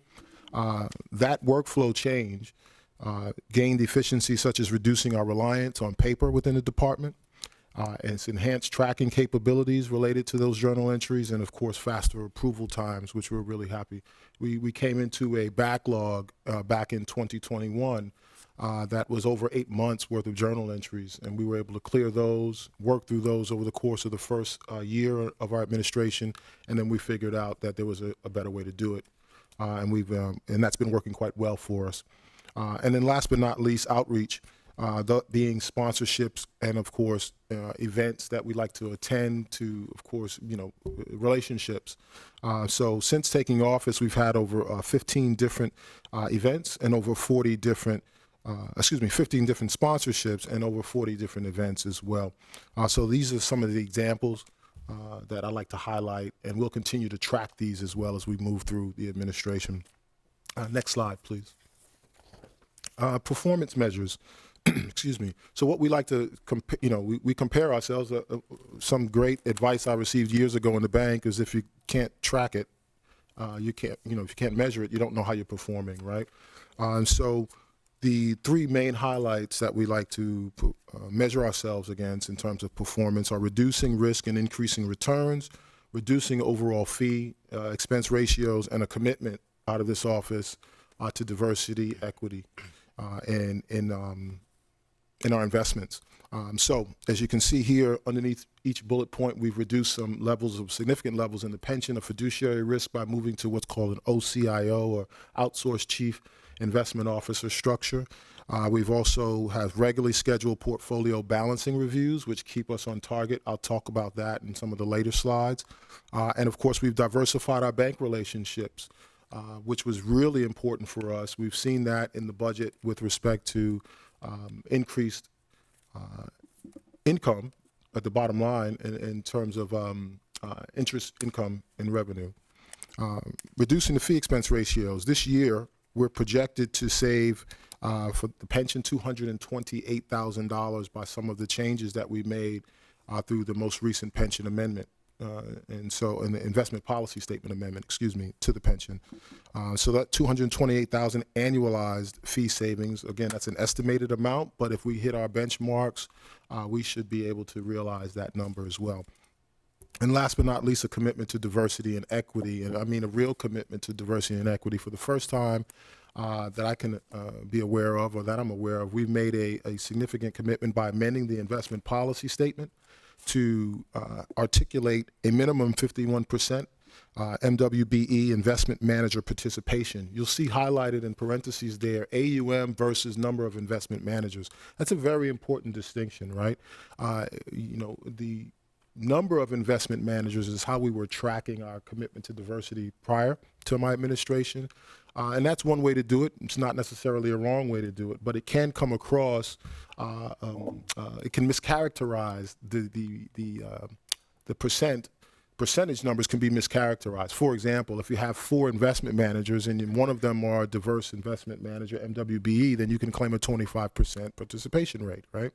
However, we have almost $300 million in our pension being invested. So it seems to me the more appropriate thing to do to determine how much in terms of assets under management are being invested, that approximately $300 million, and what percentage of the actual asset value is being managed by diverse investment managers. So we made that change as part of the investment policy statement, as well as articulating that minimum investment manager participation. As of right now, you'll see in a later slide, our pension retirement plan is at a 60% MWBE participation of total assets under management. Okay. Next slide, please. And so now I'll dive right into the questions. Mr. Chair, did you want Yes, to I'll articulate that? guide you. Excellent. Just kind of hit the highlights. Yes. So if this the response to the Silicon Valley Bank crash, what protections do we have in place in Wilmington to guard against those kind of major crashes in which all your cash is held up in one provider that may not be able to get the money actually to the city? Indeed. Yeah, it's a very good question. And as you might imagine, I was some late nights and early mornings, right? Paying attention to the recent bank events that we've all witnessed. And I think I should begin by saying we keep a very close relationship with our banking relationships, right? So I speak to them on a regular basis, monthly at minimum. And so, as you might imagine, I reached out to our two primary bank relationships right away, held calls with them the next day to talk about, well, number one, what are they talking about within their respective institutions and their risk managers, and what changes they foresee, what's available, what options are on the table. But more importantly, really just to talk about City of Wilmington's dollars.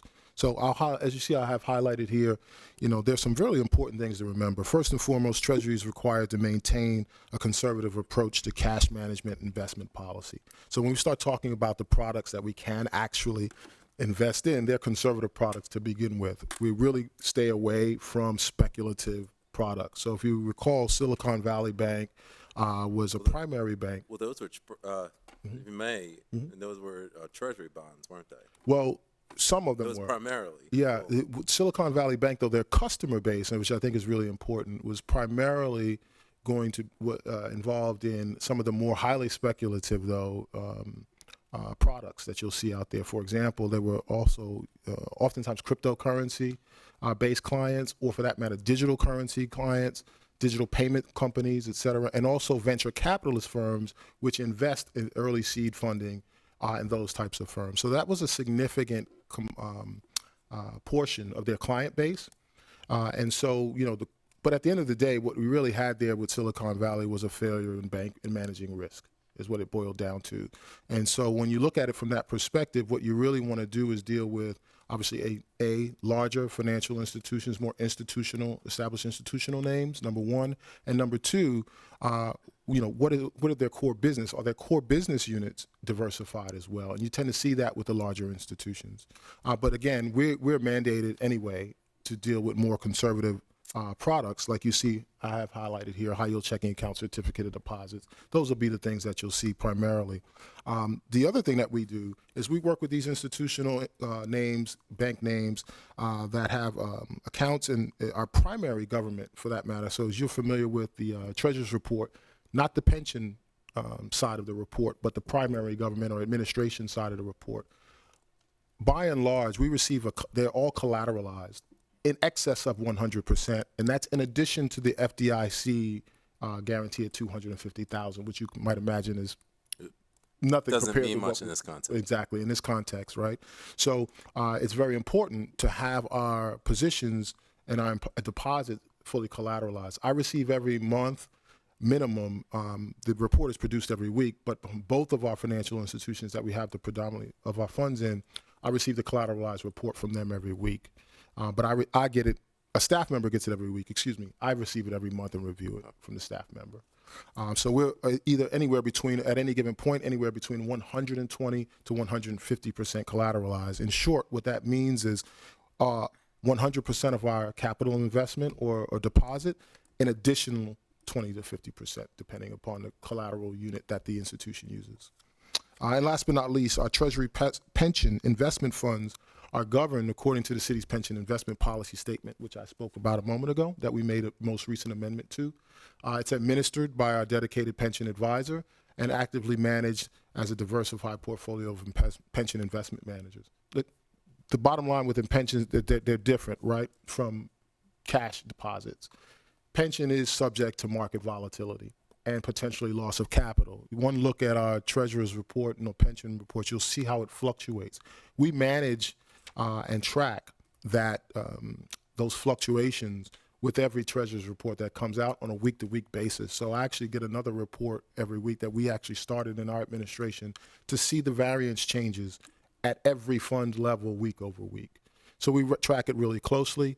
As part of our OCIO structure that I mentioned initially, which stands for Outsourced Chief Investment Officer, we receive these weekly rebalancing reviews from our Marquette associates, our advisor, and we work collaboratively together. If something's moving, we don't do knee-jerk reactions, but if something's moving or trending in one direction or the other over a period of time, we have full lateral nature to make any changes You we can need. just break it down kind of in bite-sized chunks. Sure. So how has the increased interest rates and the increased, I guess, gains from that, how have you used that to reinvest for the future of the city? Yeah, that actually brings us to question 1B, and I'm happy if we can move across to that slide, and then we'll go back to slide 1A, if that's all right. Excellent.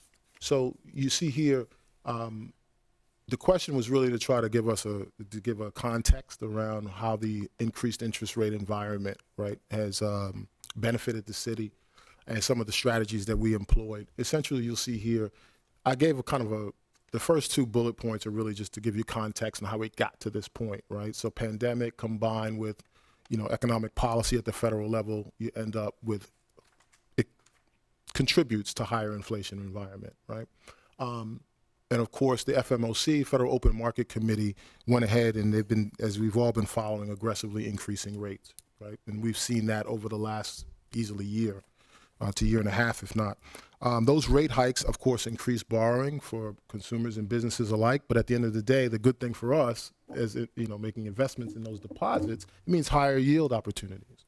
Right, so we've literally seen the market on an interest checking account, for example, go from 0.08%, 0.05%, so 5 and 8 basis points, increased now to the most recent Treasurer's report on March 16th. Those same checking accounts are yielding over 2.5%. Okay, so significant gains. Whereas some banks during the height of the pandemic were not even taking on deposits in that environment. We were able to build out existing relationships that we already had with one or two banks, and then of course deepen some of the relationships where we didn't have them before. That has served the city very, very well in terms of, I'll carry a concept from my former days in the private sector bank, but relationship pricing, essentially what it boils down to, right? And so those relationship pricing, it still extends to today. And so by proactively managing our bank relationships and proactively managing our investment in cash deposits across multitude of products, we've been able to significantly, and of course, thank you to the Fed, right? Can't take all the credit, but if we manage it properly, we've seen significant return on our deposits. And if you could refresh council, or I think we went over this last year, but who are the two primary financial institutions for the city? Sure, M&T Bank and TD Bank. Okay. Yes.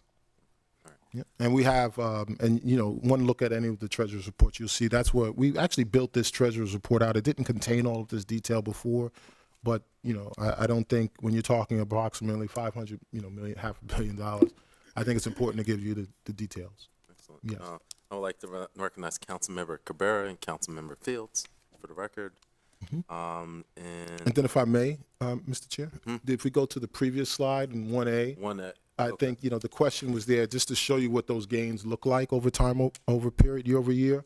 I'll highlight, there's a lot of information, but we bucketed into really cash investments for unrestricted and restricted.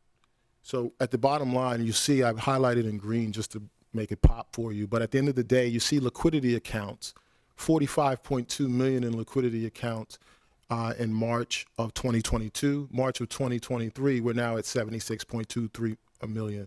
To your question a moment ago about what does that look like and those those returns, being reinvested, that's what it looks like. It grows the liquidity account to those types of numbers, which I think is a difference of about $30-some-odd million. Yeah.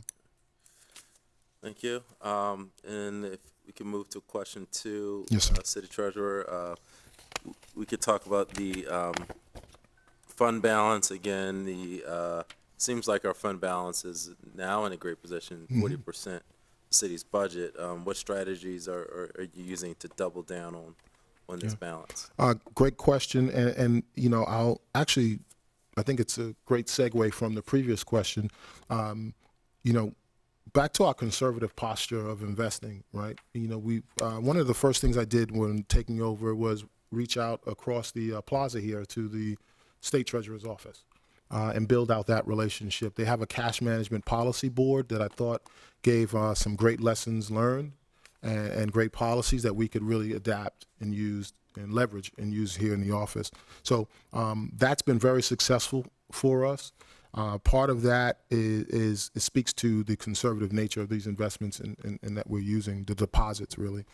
However, there were some other actions that we took, and which I'll highlight here. So first things first, anytime you can increase the level of communication with you and your internal and external partners, that's a good thing. More information is power, and that puts us in a position to make better decisions at the end of the day. So collaborative work with our internal partners in finance, very important, right? The fact of the matter is that Treasury interfaces primarily in two other departments, and that'll be in finance and human resources. And every day our work intersects. And so we really have a focus in Treasury now on upping the level of communication and collaborative work with our internal partners, particularly in those units, because that's a lot of our work. So we developed these new strategies to manage internal account balances, to meet the daily cash needs for, in particular, finance, accounts payable activity, to manage our city's transactions by simultaneously ensuring opportunities for maximum rate of return across any investment and deposit. That's the goals, right? That's what we wanted. That's where we wanted to get to. What does that look like? So daily transaction limits for accounts payable activity. And these are internal limits that we set collaboratively with finance. So we didn't impose these limits on finance and say you can't go above this amount on a daily basis. We work with them, look at trends. We looked over the last 2 years of operations. We know it can be cyclical.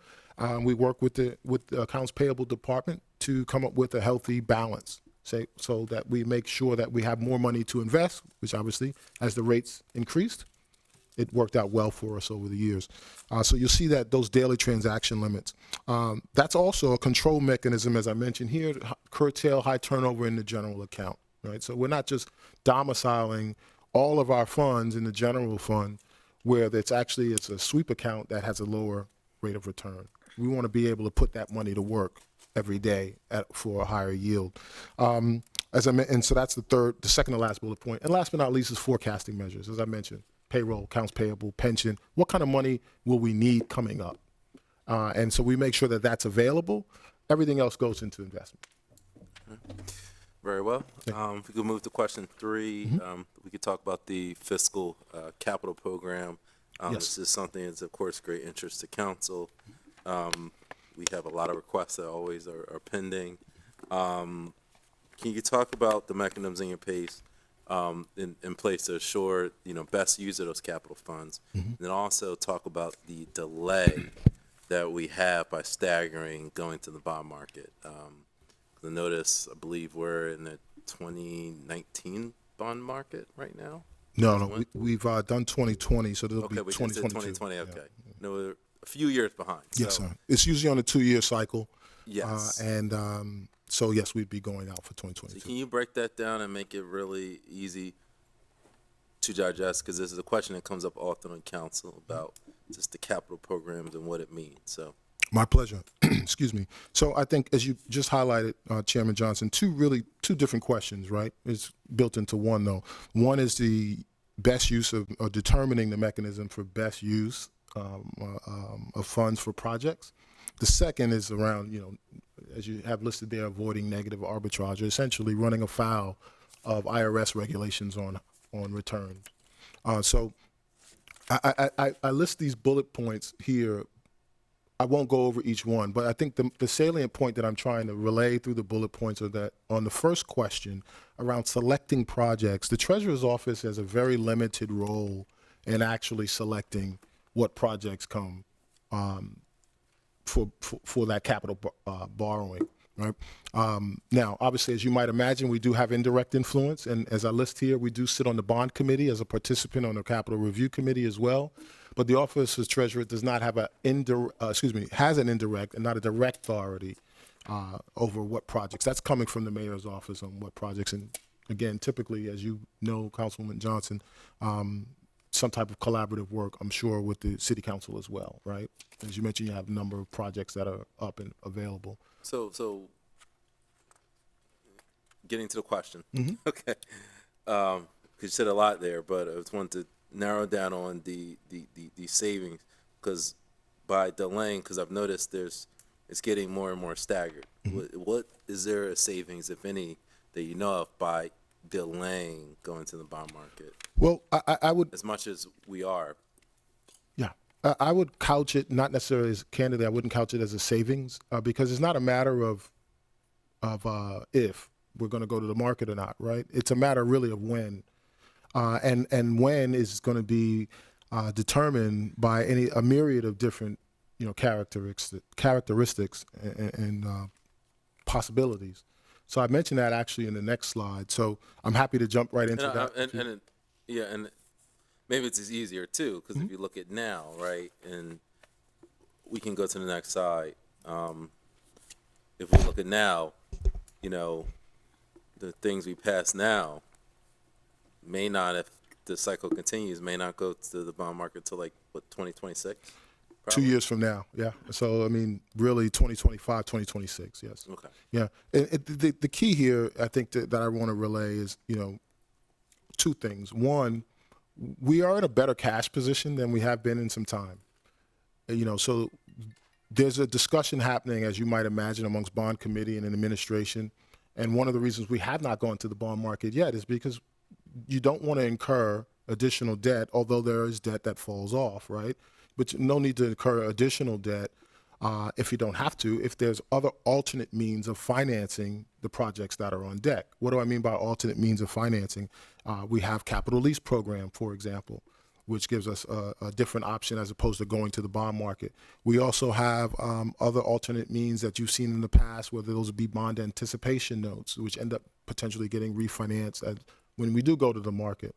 We also have the state revolving fund, which has a lower rate typically than the market will offer, and in some cases has capital fund forgiveness, so loan forgiveness component to it as well. So all of these different avenues, this is the thought process really that the bond committee goes through. Myself, finance director, is always in that call, typically a director of OMB, and of course, as you might imagine, the mayor as well, right? So that process is really important, which makes it, even though I don't think about it in terms of savings, because eventually we do go to the market. So it's really more just delayed expense or deferred expense, if you will. But more importantly, there are so many other variables to try to give you a definitive number of savings. The best thing I can say is that there's an active and ongoing process, prioritization process all the time about what are the best, first of all, what are the projects that need to get done? And then number two, what other ways are available, whether it's cash, SRF, capital lease, et cetera, to fund those projects before going to the bond market. And I think that's one of the reasons why you've seen us not go yet. All right. We can move to the next slide. Sure. WITN. Could you discuss any vacancies in your department? Yes, there is one vacancy, and that is our pension manager position. The pension manager position is the sole vacancy in the department. It's been there since I've taken over because I wanted to, the bottom line is I wanted to see what it looked like without that position. It does come at an expense and not a monetary expense, but just workload. That role has pretty much been picked up by and large by myself and the deputy. One of the reasons I wanted to do that is because the pension does represent, of the funds under our management, over 50%, right? So when we look at the treasurer's report and we're talking about approximately $500 million, the pension is about $300 million of that, right? And so I like to dig in and roll my sleeves up and learn firsthand. And so before I brought in someone for that position, I wanted to make sure I knew what that position was doing, number one. Number two, it's a highly specialized position, candidly. And I see it being, it's a critical position, and I see it actually being more than it could be, because the pension isn't only the only benefit that's under our purview. The pension, as well as the 457B deferred compensation plan, right? So whether it's defined contribution or defined benefit plan, I do believe my vision for that role is to be a little bit more encompassing than it has been in the past, to actually build out both of those programs and manage both of them. So before I hire someone, and we've had a couple of candidates that I've interviewed, it is an appointed position, at this point fully funded by the pension, but before I hire someone that I'm not 100% that fits that role, we'll keep it vacant and absorb the duties now. Okay. and so you just haven't, in 2 years, you haven't come across the right person who you thought was good for the position? That is correct, and I also believe that the role has changed a bit too. We've learned what we've learned over the last 2 years. The latter part of what I just mentioned about growing the role and possibly incorporating the 457B defined contribution plan, it does require a different skill set. All right. Very well. All right. If we can move to question, next slide, WITN. It's regarding just any highlights. I know we probably touched on a lot of this, around $300 million in pension funds. You talked about the other investment menu. If we could talk about just the pension funds, if there's anything that you're doing differently with those rather than the city's regular funds. Sure, that's a great question. Portfolio rebalancing, I mentioned that initially. What that really means is asset allocation. There's certain allocations in different of the portfolio in different sectors of investments. That's done on a weekly basis, and we look over that.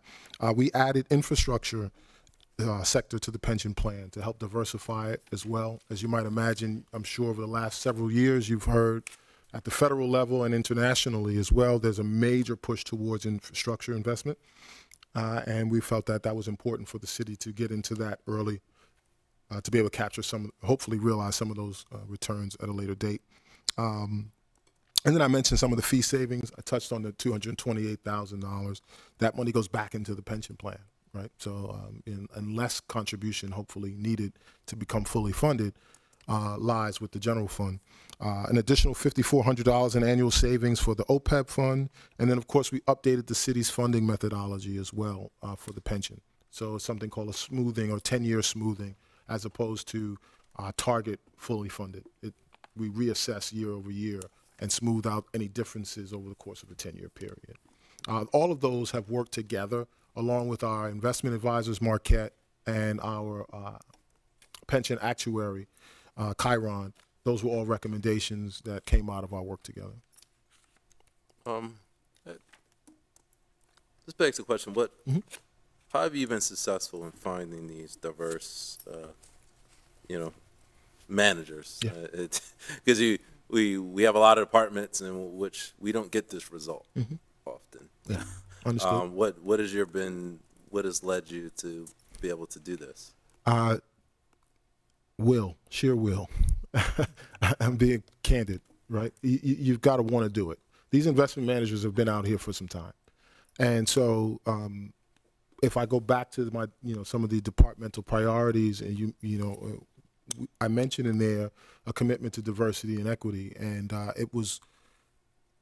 I've been clear from the very beginning that I wanted that to be one of the hallmarks and pillars of my administration, and we made good on that in the very first year. And so Marquette Associates, I'll take a step back. Working with partners who appreciate diversity and equity as well is very important to me. And so it became really clear very early on as I articulated these same commitments to our partners and advisors. They made it very clear to us that they had the infrastructure in place already for assessment around these pension managers. And so what came before the pension board ended up actually being the results of months worth of work with Marquette prior to it actually making it to the pension board for vote. And so going through what our requirements were, making sure that these aren't, handouts, right? They are outperforming institutional names, doing at a lower cost structure, and candidly, in many cases, maybe with even higher service delivery model. And where are most of these partners located? Are they in the, East Coast, or are they out? Well, they have offices all over. Their headquarters are the same. They're spread out, yeah. But you'll see in a later slide, in one of the later questions, we break out the percentages of what that, 59.8 or 60% looks like across advisors. Okay. And their representation of how they qualify for MWP. Yeah, like I see the breakdown. Like Yes. 30% women ownership, 23% African American, one company 64% African American. Yes. Wow, and they're handling about $300 million. Well, in funds. 60% of that. 60%. Yes. Okay. And again, I think it's important to just highlight that, you know, I toss around that number, $300 million. It's obviously fluctuates with the market, but we've exceeded that at one point. I think as high as 312 million. We've also dropped below anywhere between 200, I think 286, but we're hovering right around 300 right now. I would just say thank you, first and foremost, City Treasurer. Yes. We rarely get this good news report when it comes to diverse vendors. So Thank you, sir. So thank you very much. My pleasure. Yeah. And I want to recognize Council President Congo is on Zoom. As Councilmember Field is as well. And I believe we can jump to the next slide.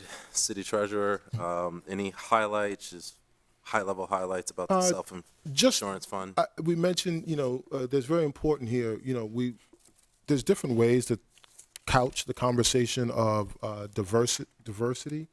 You know, equity is one of them, and we talk about that with respect to MWBE, but then there's also diversity of investment, right, and what you're investing in. And that's part of what we work really closely with Marquette Associates to craft in our investment policy statement. Just to be really clear, right, the investment policy statement is our voice. And, you know, with our advisor, particularly as we move to an OCIO or outsourced chief investment officer structure, it's very important to have that investment policy statement be specific, articulating very specific goals, what you're trying to accomplish. That's why I included the MWBE information in there, right? Because it has to be articulated. Otherwise, it can be changed very easily, you know, on a whim. And we don't want that. We want to make sure that this is a real commitment with real dollars behind it, and that has real research supporting it. So that's why we also incorporated the reporting option into the reporting model on how MWBEs specifically are performing in the pension, right? So that we see that what it looked like before and now and what it looks like now with the change. So I wanted to highlight that, and then you can see in the last two bullet points there where we're in the different sectors. And when I talk about diversity, the different sectors in which we target asset allocations, right? And those are rebalanced every week to make sure that if any given time when things move up and down in the market, that you're still within your target balance, right? And so if there has to be a trade that has to happen or something of the sort to get us back in line when we fall out of allocation, that happens as well. And we get those reports that come out every week from our OCIO representative at Marquette. All right, let's jump into the next slide. Is there any highlights with the consultant lines that you would like to share? I think nothing that we haven't touched on already. You know, the numbers tend to speak for themselves. I just rounded on the earlier slides. I just rounded the 59.8 to 60%, just to be clear. But you also see the 4 advisors, and then you see their percentage of ownership and how it breaks down for the diversity and equity component, which I think is really important too. Excuse me. All right, I believe that concludes the slide portion. City Treasurer, now it's time for question and answer. Just coming out the gate while my colleagues get some questions together, I do have 2 questions. Specifically, one is about social impact investing. Is that a goal of either a pension fund or the general fund? Is that a goal of your department now to look into social impact investing, green investing, ESG work, clean investing? Is that something that your team is looking to do? I can tell you that I've had the conversation so far with Marquette. You know, Marquette, just like with the MWBE, you know, portfolio, ESG is its own portfolio really, and so the short answer is yes, it is something we're looking at. I think the first play was our commitment to diversity and equity in that respect, and then we'll continue to grow the portfolio and then open it up and look at ESG as well. Okay. And can you say for the public what ESG is? Environmental. Oh my goodness. I'm so used to my acronyms. Forgive me, but I'm so used to saying it. But essentially, it's as you mentioned, it's green. Energy, turn this off. Energy, those kind of products. That's correct. So, social impact. That's correct. Got it. And the second one is regarding the cash position now, especially where we are with the capital programs. I know an idea that's been floated in the past is, you know, potential expansion of the entertainment options at the riverfront. Would would you say the city's in a position now to look at expansion of our stadium options, or is that something that probably we're not in a strong point to do? Do you mind elaborating a little bit? Just in terms of the stadiums, like, you know, say expand or have like an ice hockey rink, you know, is that something that, you know, or building a new entertainment venue, is that something the city would be in a position to do, that kind of capital program? You know, I wouldn't take it off the table. I'm of the opinion that when it comes to debt, and I've been very vocal about this as well with the administration and in those capital review committees, as well as in the bond committees, you know, I don't need to tell you all about the state of this budget, right? You've seen that already and forecasting 5 years, et cetera. You know, managing our expenses, debt service being one of them, I think is going to be a critical component to managing the overall budget issue, right? And particularly, so God bless you. I think that so I do think managing the debt efficiently and investing in, when we do borrow, in projects that can lead to returns for the city, right? And so I think I've advocated in meetings for prioritization exercises on projects so that we don't just do what we've always done, but going back and really taking a hard look at every project that's on deck, and not just saying that, yeah, it was on deck, so let's fund it in the next capital program, but really taking a look at where it rates or ranks comparative to other projects, or for that matter, projects that aren't on deck yet.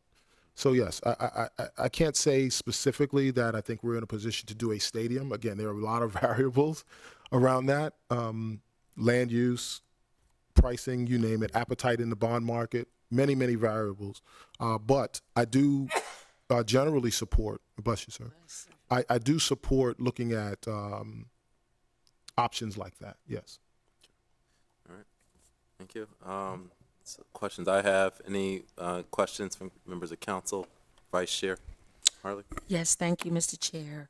My first question, Treasurer Sims, is around question number 5, where it mentions that the the infrastructure sector, I'm familiar what that looks like in architectural context. Yes. But what does that look like as it relates to the world you're in, infrastructure sector? Yes, ma'am.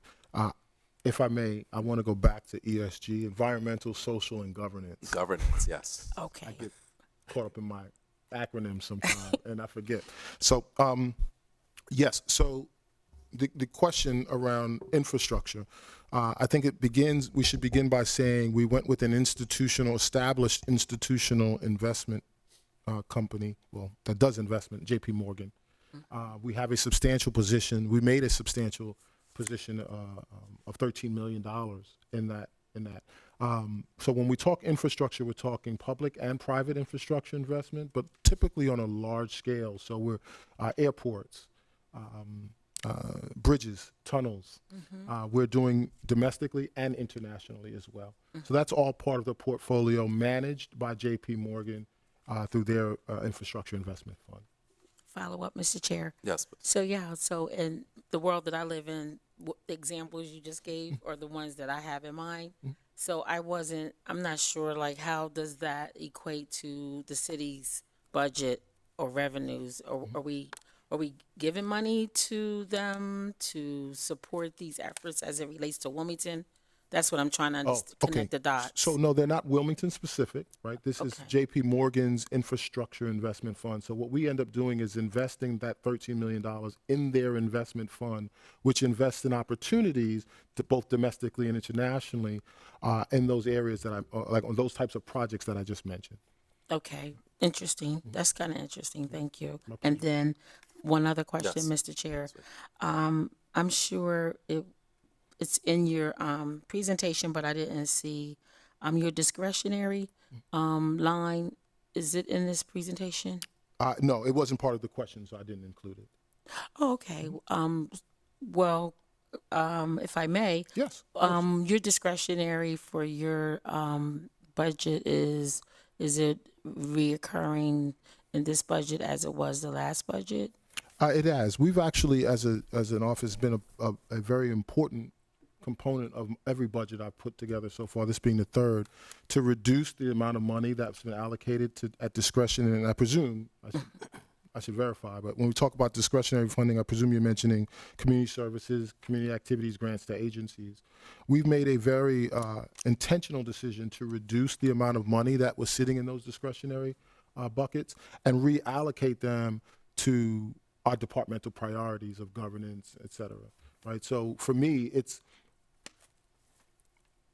candidly, this is, taxpayer and city money. And I like to, yes, I want to support, as I mentioned, community outreach is part of our departmental initiatives and priorities.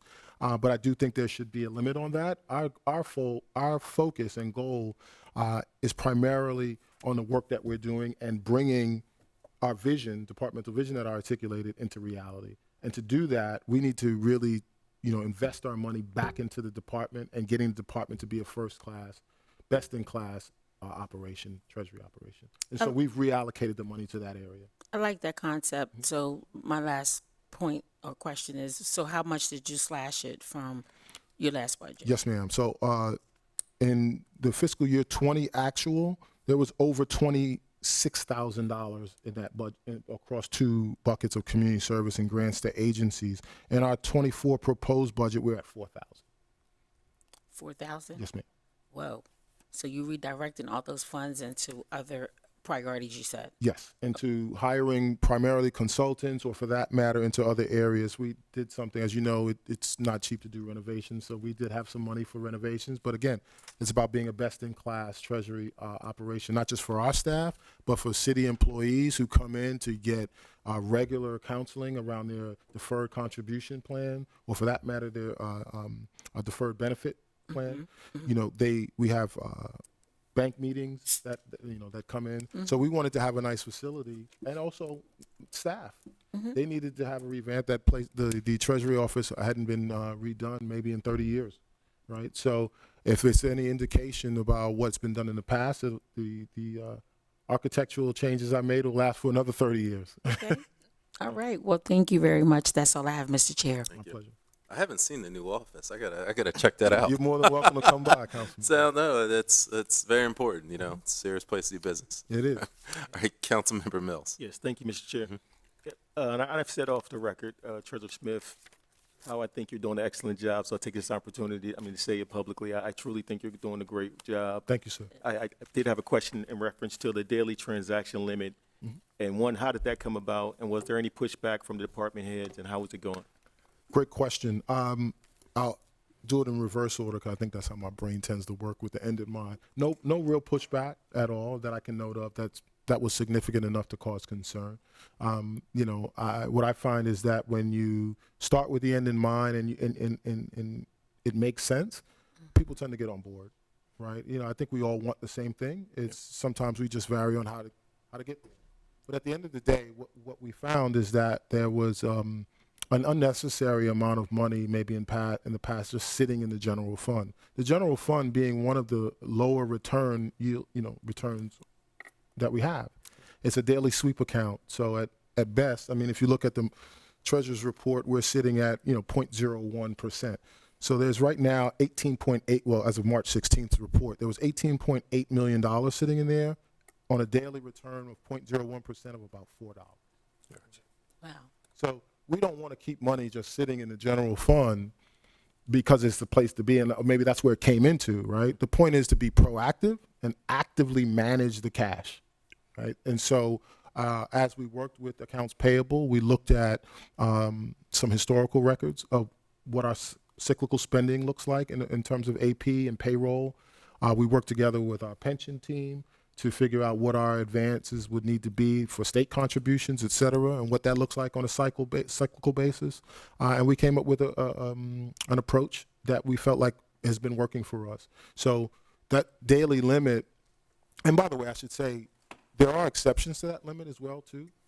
And it's all about communication. So it was another way as well to get to a means to another end, which is upping the level of communication between our respective departments. It forces us to talk to one another, right? If there needs to be an exception to the daily limit that has been put in place or the weekly limit that has been put in place, then they give us a phone call. We find out what the expenses are related to. We look at our other cash positions, what we need to liquidate, et cetera, and where do we need to move money. And we do that in advance of the actual need for the funds. So it just helps for an overall more efficient operation. Thank you, sir. My pleasure. All right. At this time, I will move to public comment. Any comments? Oh, sorry. Sorry, Councilmember White. I did not see your hand raised. Tough evening here. Tough evening. Floor is yours, sir. Thank you. I've got a lot of questions, Mr. Treasurer, and some of them I'm going to be more than willing to take offline, but I want to get some. How do you evaluate the CRA performance of investment partners that the city collaborates with? CRA, did you say? Yes. Yes. And I know you like acronyms like I do, so for everyone else's edification, Community Reinvestment Act, right? Correct. Yes, sir. That evaluation is not done in-house. Straightforward answer. It's done by our advisor, Marquette, on the pensions. And so they have just like any other underwriting matrix, they have as part of their selection process for picking their investment managers, they do take that into consideration. I am not well versed on what that matrix, the full extent of the matrix, and particularly with respect to CRA, but it is something that I'm happy to look into on your behalf. Thank you. Yes, as a follow-up, yes. Yes, please. I appreciate to hear that. What are the value of the sweep accounts? Say that again, please. How are the sweep accounts useful? How are they used? Useful. Useful. Oh, okay. So we have two primary accounts that we use here at the city. One is our central deposit account, the other being the general fund. The way I'd like to categorize it is, the general fund is really more internal facing account, and the central deposit account is really more of like our external account, and it's really used more so like a pass-through or a wash account, whereas the general fund is really our operating account. So what does that look like? If you're a constituent who's making a payment, for example, that money will flow into the central deposit account, swept at the end of every night, and moved into the general fund account thereafter. What are the rules for the sweep accounts? Pardon me? What are the rules for the sweep account? When you say rules, how do you mean? Is it 100%? Is it tax? Do you take in consideration taxable, non-taxable? I mean, there are no tax considerations. It functions centrally as a wash. As a wash account, yes, sir. And just lastly, those accounts are still FDIC insured? Yes, sir. Thank you. Yeah, my pleasure. And just for the record, if you had any additional, I'll follow up. Yes, sir. Feel free. Thank you. Make sure you check out the new office. All right, thank you very much, City Treasurer. I don't believe we have any public comments in person or online, so I'd like to turn it back to council for any final comments or questions. Again, Mr. Chair, I'd just like to commend Treasurer, as Mr. Mills, as Councilman Mills has done on the integrated use of MBEs and WBEs. I think it speaks volumes, not just for you, but for the city and the direction of the city. And again, I'll have some questions we'll take offline. Well, my pleasure. Thank you, Mr. Chair. Appreciate it. Councilmember Bracy. I just wanted to echo everyone's sentiments. I think you're doing a phenomenal job managing the city's money. I know that is your job, but you're going over and beyond what is necessary to really invest and make sure that we're growing the city's funds. And I just wanted to say on record, thank you. It's my pleasure. I appreciate it, and thank you. Right. Any other final comments, questions? All right. Well, with that, thank you very much, Treasurer Sims and your team for presenting, and see Mr. Lance back there. He's a highly valued member of the team. He is. We much appreciate his service as well. Of course, Mr. Jones from OMB. Any follow-up information, again, ask that you provide it to Ms. Marshall Bass-Knight, Indeed. so she can put it on the city council website. With that, I will entertain a motion to adjourn. Second. Properly moved and seconded. All right, the council budget hearing for Treasurer's Office has concluded. We are catching up a little bit with time, but we will reconvene at 7:40 for City Council. Or 7:35. 7:35. Yeah, right. Thank you, sir. Thank you.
Good evening, Wilmington. Welcome to the Finance Budget Committee hearing for City Council. First, I'd like to start by recognizing members of the Finance Committee that are in attendance this evening, doing a roll call. Vice Chair Harley, 4th District. Present. Council Member Bracy at large. Present. Council Member Field, 8th District.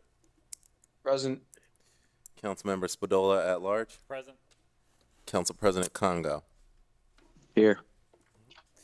I'd like to also recognize other council persons in attendance by doing a roll call. Councilmember Mills at large. Present. Councilmember Cabrera at large. Present.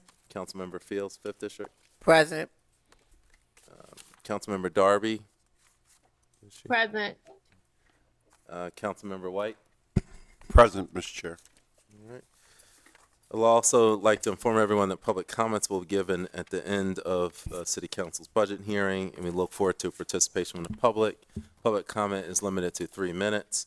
Any follow-up information that is not covered during the budget hearing will be tracked and followed up on the WilmDEBudget.gov website, where we have all the answers. Our Chief Financial Officer, Ms. Marshall Bassnight, as always, will make sure we get the answer to each and every question. We are limited to the hearing due to time constraints, so we're making up time, but we want to move through this fairly swiftly. As a reminder, all questions to be a budgetary nature, not programmatic. And if asked all my colleagues, you write down your questions as we go through this process. We'll do the slides first, then any follow-up questions we can be asked afterwards. Now I will turn it over to Ms. Marshall Bassnight, who is presenting on behalf of council. We also are joined by our Chief of Staff, Ms. Mona Parikh. This is her first budget hearing for council, so welcome. And we also have our policy fellow from the University of Delaware, Gabe. Pleasure as always. Gabe, thank you for joining us. Now I'll turn it over to Ms. Marshall Bassnight. Good evening, President Congo, Finance Chairman Johnson, honorable members of council, Chief of Staff Mona Parikh, and members of the public. This evening, I will be presenting an overview of council's budget. First, I'd like to acknowledge council's Chief of Staff Mona, who joined our team back in November and has been doing an awesome job with guiding council and leading our awesome staff team. Next slide, please. The mission of City Council is to provide a visionary leadership and policy making on quality of life matters, to develop well-researched legislation that will enable Wilmington government to provide its residents, visitors, and business with the highest quality of public services in a fiscally responsible manner through cooperative decision-making, strong ethical leadership, open communications, and transparency with its public. Next slide, please. We want to fulfill the critical responsibilities of providing a check on the executive branch of government, which can be done through our city council meetings, of course, our council meetings, as well as legislative measures to enhance transparency, accountability. Also, to connect constituents, to identify the needs in the community, and to devise strategies to address those needs, both through legislation and through collaboration. City Council's purview. Okay, so City Council is the legislative branch of government. There's 13 elected officials, part-time, represents 8 districts across the city. It's governed by the city code and the state charter. Primary responsibilities is enacting laws, which are ordinances. And one of the main responsibilities is the annual operating budget, drafting resolutions, providing checks and balances, providing constituent services for all residents, and redistricting. Next slide, please. This here is just a high-level overview of the City Council operations. We have the Legislative and Financial Division. We have WITN. We have our City Clerk Division. We have our Public Relations, Social Media. And we also have our Research Policy areas. if you look on these charts, you can see the different areas of expertise that's underneath each area. Next slide, please. This chart here is just our fiscal year 2024 proposed budget, which shows that for fiscal year 2024, City Council's budget is $2.3 million, up $402,000. We're going to get into the specifics of what makes up that $402,000 increase. Next slide, please. Out of the $2.3 million budget, personal services total $1.5 million. $1.5 million represents like your people costs, such as salaries, hospitalization, medical costs, which is up $124,000. MS&E, which stands for material, supplies, and equipment, that totals $697,000 out of a $2.3 million budget, and that's up $275,000. Our major increases out of council's budget: one is hospitalization, which is up $77,000. Consultants has increased $57,000. Miscellaneous projects for large grants has increased $193,000. Regular salaries has went up $50,000. Next slide, please.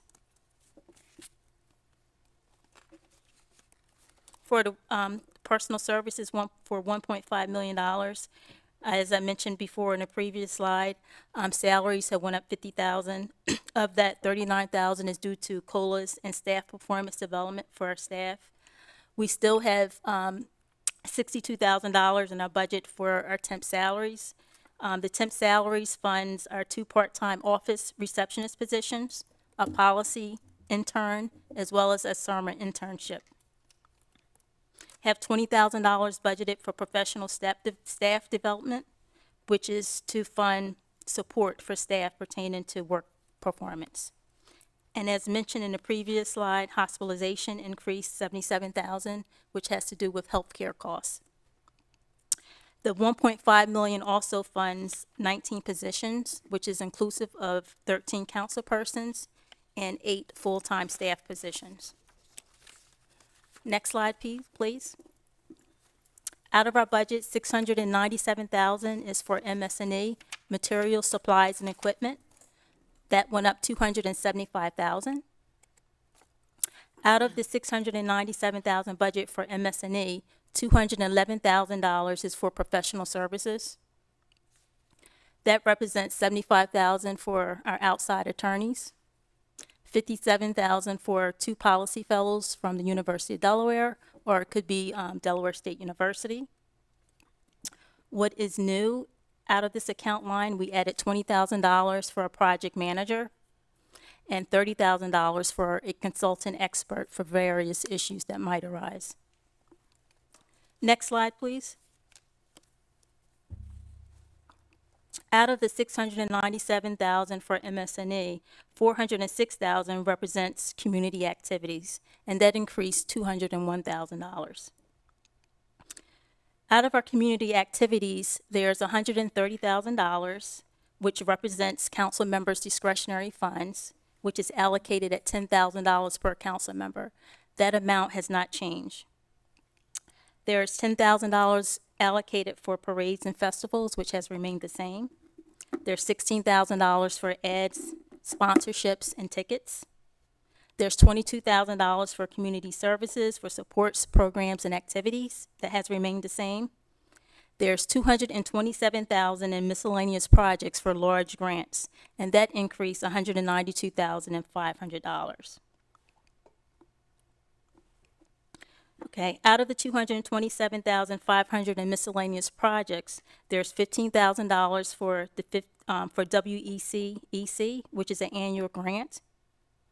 There's $10,000 for First Education Golf. There's $10,000 for the Wilmington Library. There's $10,000 for HBCU Week.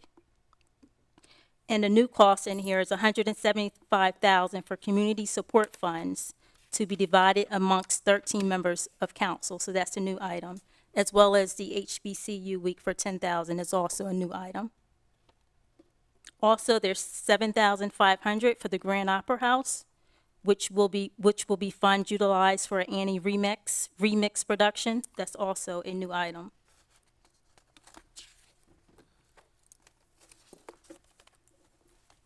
Also in our MSNA, we have continued funds for travel and conferences, which is budgeted at $18,000. There's $9,000 budgeted for food for our council meetings. There's $17,000 budgeted for printing and advertising, which is for our code supplements and public hearings. There's $5,000 that was added for updating our commemorative wall that's in our council lobby, that's in the lobby on the first floor. This next slide is just a chart, this pie chart that shows that out of our budget, that 68% is pertaining to personal services, which is people costs, and 30% is more so pertaining to material, supplies, and equipment, your non-people costs. Next slide, please. I just want to talk a little bit about WITN. WITN's fiscal year 2024 budget totals $1 million. It's up roughly $53,000. Out of a $1 million budget, $773,000 represents personal services, which are your people costs, your salaries, your health care. Also within that number, we have relatively remained flat with temps, which totals $20,000 for our freelancers. There's also $18,000 budgeted for professional staff development.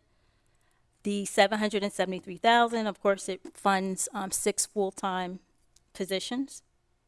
Also within WITN's budget, out of the $1 million, there's $238,000 for MSNA, which is material, supplies, and equipment. There's $20,000 for the Laro contract, which is for equipment costs for WITN. There's $18,000 for a Swagit contract for video streaming for services online. There's $20,000 for equipment, just in case equipment breaks. We have roughly $16,000 for parking, $45,000 for various subscription, and $75,000 for legal fees for telecommunications expertise, as the cable franchise agreement will be expiring in fiscal year 2024. Some services that WITN does offer, one is for Newcastle County. For Newcastle County, using WITN, we do have a contract where funds come to the KTV fund for $27,000 for WITN recording Newcastle County's council and committee meetings. Next slide, please. This slide here shows the amount of Comcast franchise fees that we receive in. This year is based upon fiscal year. You can see fiscal year 2021, we received $1 million in franchise fees. In fiscal year 2022, we actually received $993,886. In fiscal year 2023, we're going to be projected to receive roughly $982,964. In fiscal year 2024, we're going to project to receive $975,000. And the reason there is a decline is because the number of subscribers to cable services is tremendously, declining. One of the things that we do have at our advantage is that we are going to be doing a new contract with Comcast. So there's going to be some new unknowns that we don't know yet. So we're looking forward to doing those negotiations so we can see if we can get some additional revenue. This here is an organizational chart that has all of our staff. So if you can just, take a look at this. One of the things I do want to point out, we do have one vacant producer position in WITN that has been vacant since November the 18th of 2021. WITN is anticipating filling that by July 2023.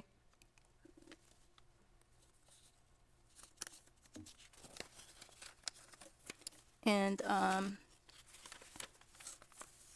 One of the other things I just, that we wanted to talk about as well, to share with council, is to talk about, the wage tax, revenue. That's the reason we also have, Gabe here, joining us this morning. If WITN can also put up that PowerPoint, please.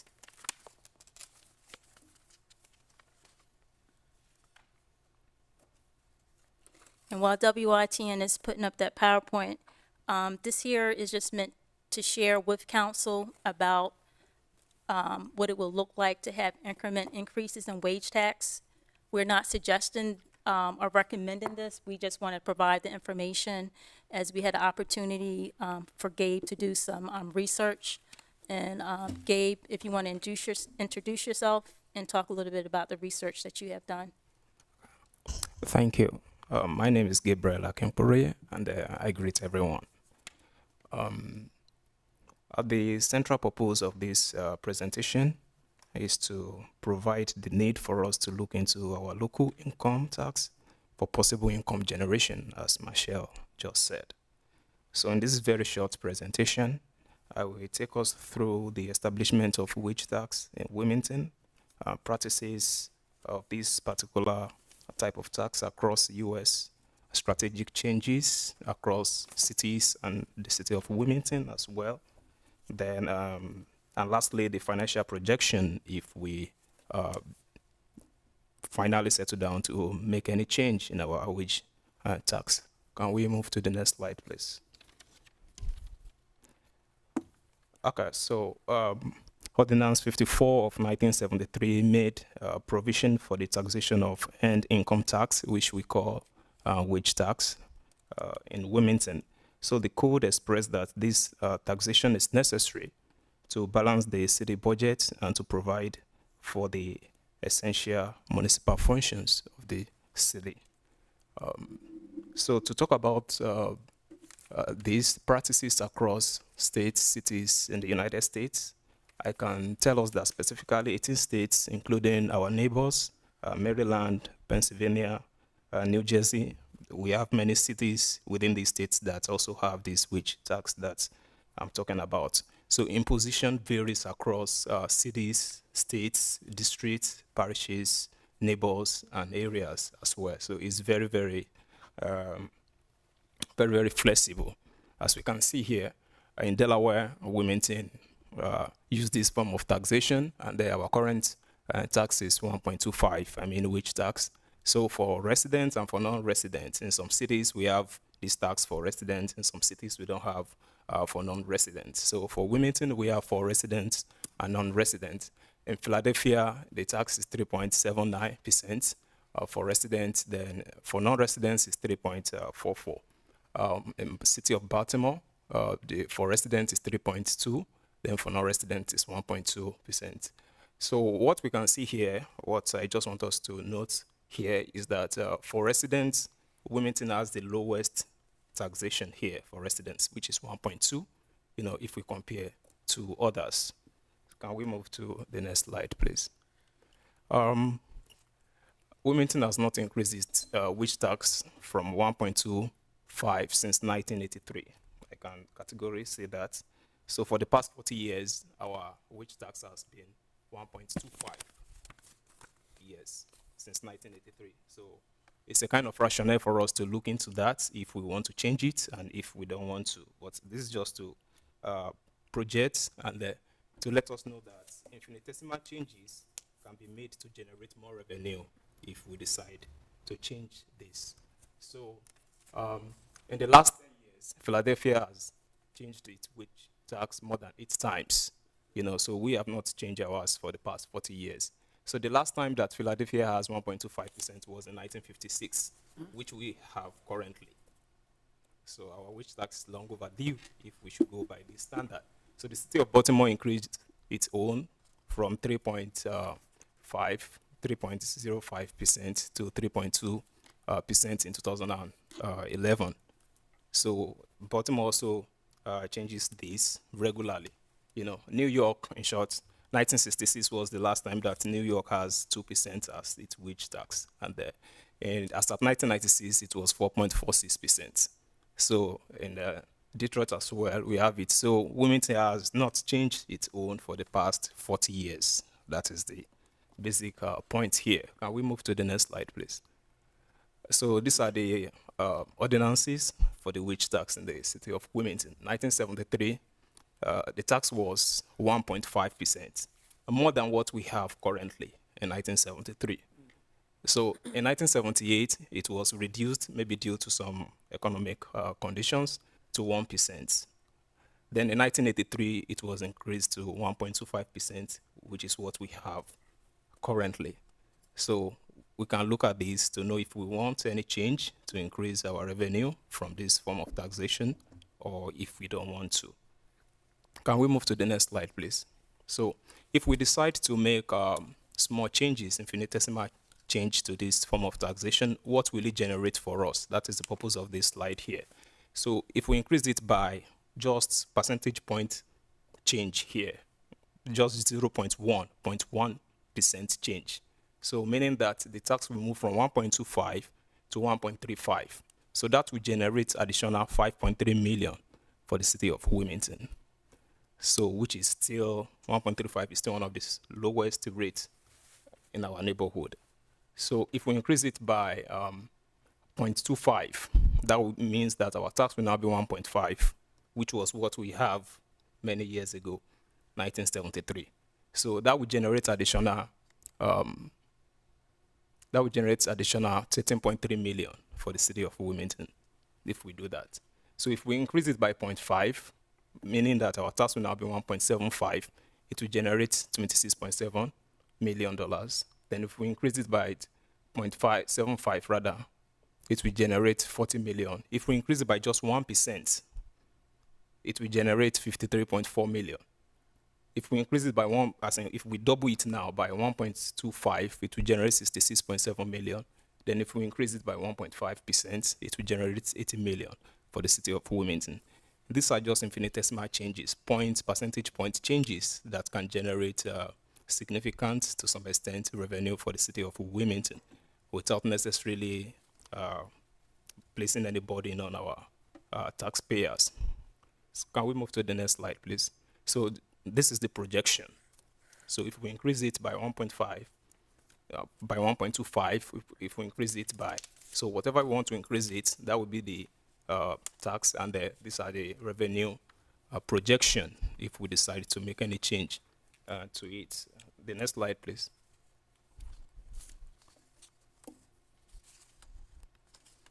The next. So that is what we have so far. Thank you.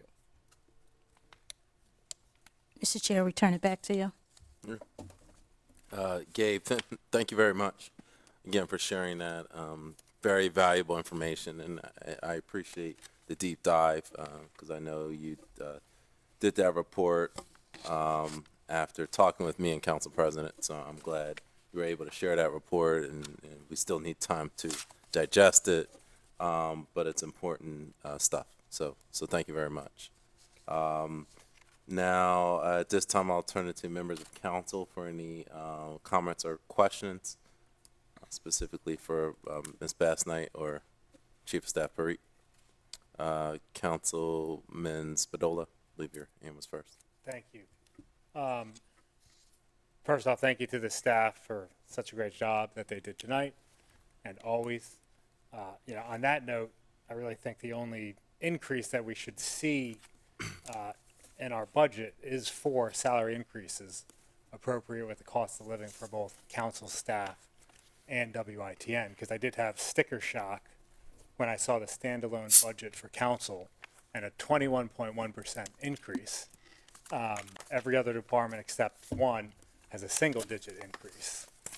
So I was, really shocked by that, and diving into it, it looks like most of that is attributable to the new project manager and the consultant expert, which I would very curious to hear more about that, and also to increase the amount of large grants that we're giving by an extra $200,000, which is more than double that we're giving additionally. This does not seem to be the time to do it when we're talking about increased business fees for business owners, introducing a ticket tax on the arts, and here we are raising our budget by 20%.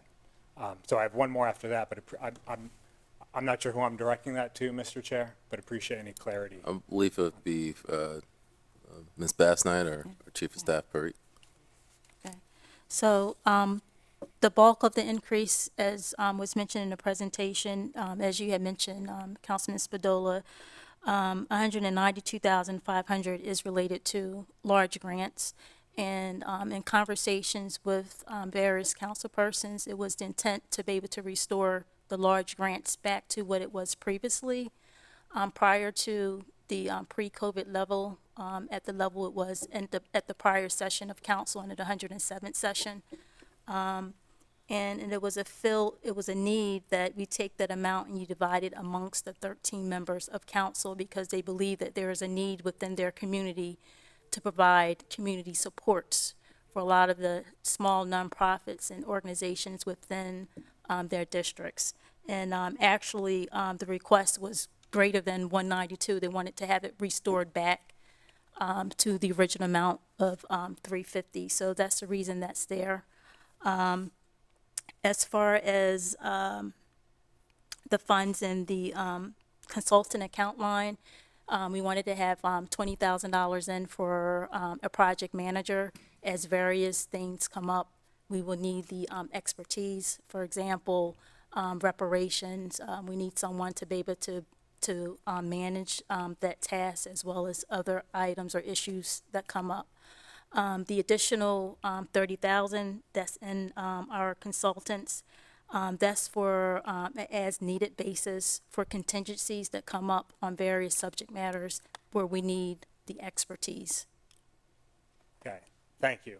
I'll hold my comments on that, but if I could move on to the WITN.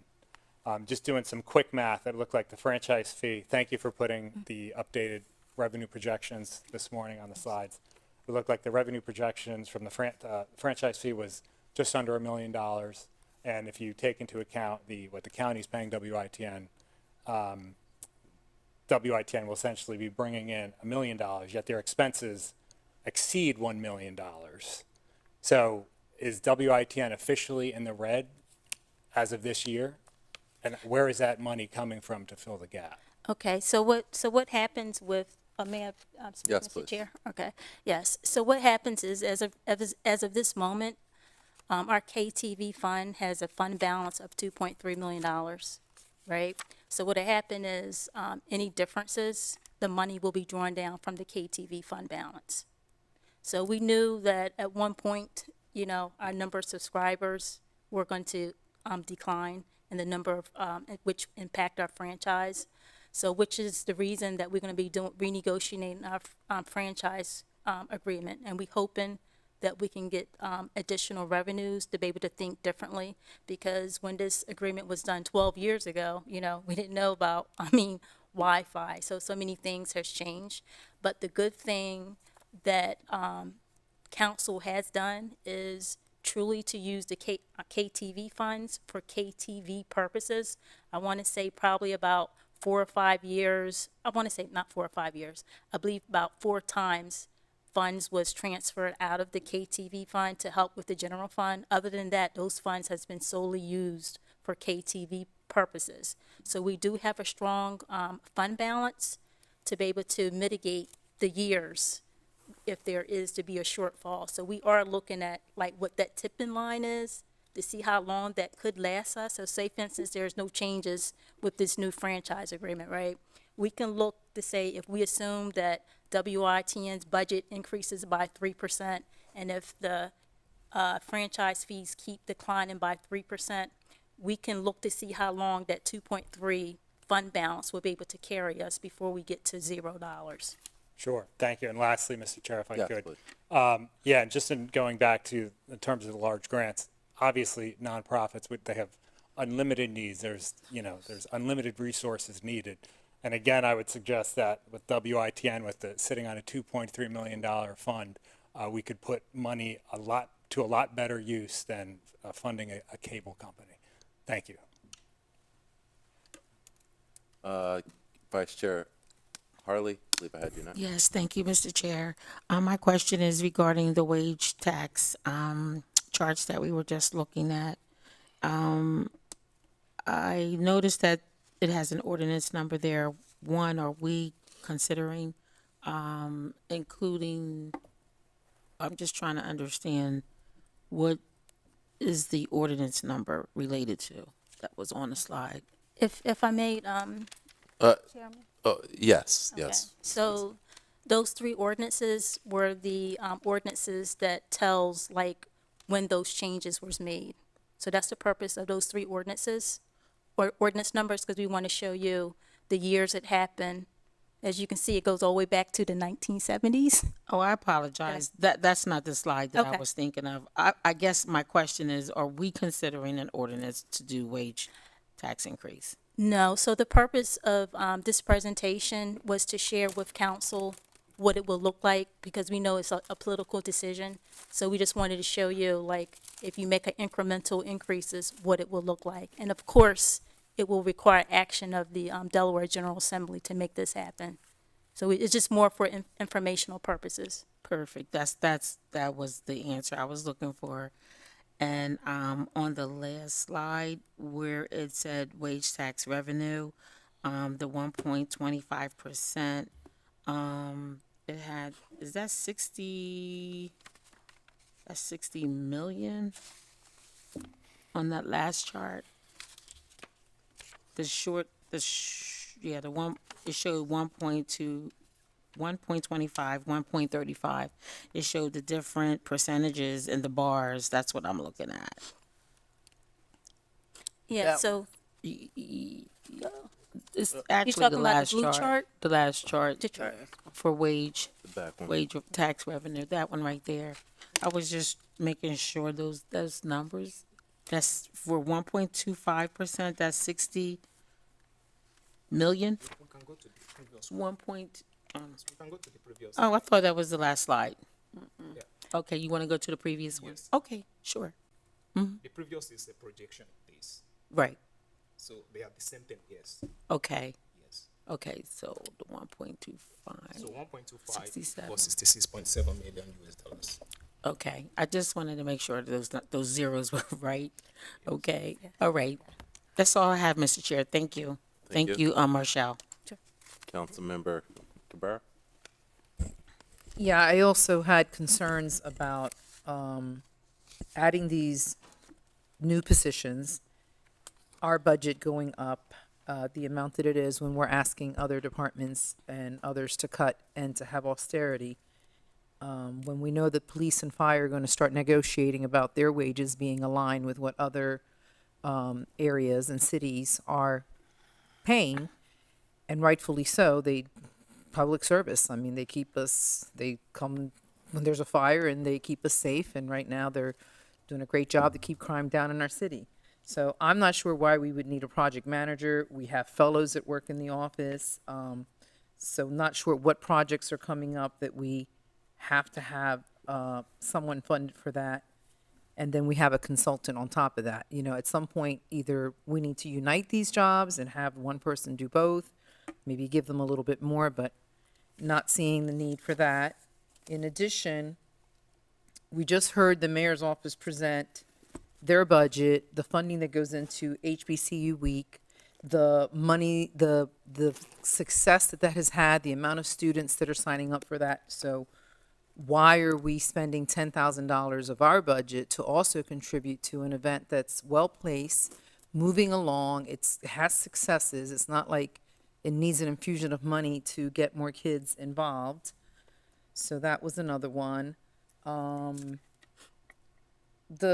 we go into the 175 community support funds divided among the 13 council members? And listen, don't get me wrong, I totally appreciate the 100,000 ARPA funds that the mayor gave us to be able to help organizations.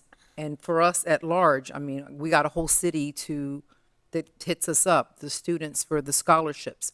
I wouldn't mind having more money to be able to give more when I get those requests, but at the same time, you know, I'm being asked to go out there and really explain these fees that we're increasing, sponsoring the legislation, and I have to account for why we're raising our fees to balance things out with the city.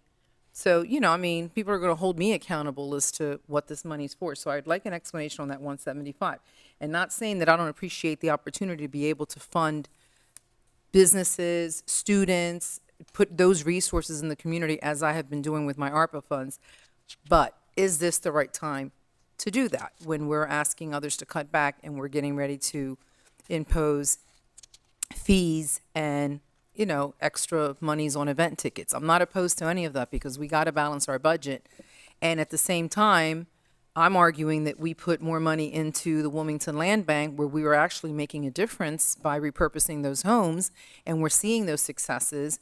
So we're asking for $500,000 to be added to the budget, and here's, 175 of it sitting in the increases for the city council. So I'm just saying how we balance this out with the administration on their requests and our requests. Those are my thoughts, and I'd like to have more details on how that money and what is that being used for. Yes. Just yes, Ms. just Bass. elaborate. I know you mentioned about council members in the community, but just what are the criteria for that? So I just want to just reiterate and repeat what I just mentioned is the 175,000 was the wishes of the body of this council. 7 members of this council was how this number was here. And the reason it's there is because council members believe that funds are needed to support the nonprofits, the small organizations within their districts to provide community support to those organizations. Council's original ask was to restore the amount back to 350, the amount that it was in the 107th session prior to COVID. So the amount that's there now is 175,000. It's not even at the 350,000 that council initially wanted. And when I say council, there were 7 members, at least 7 members, and that's the reason that figure is there. As far as HBCU week, yes, the administration does have funds, but if council want to have a sponsorship for the Battle of the Bands and to be able to attend the events, those 2 sponsorships is $5,000 each. So that's the reason that $10,000 is in there. That doesn't come out of the pot of funds that the administration has slated. And council tends to like to attend those, so there's a cost. So that's the reason that is factored in. Okay, thank you. Thank you. Thank you very much. Councilmember Bracy. Okay, I'll just be quick.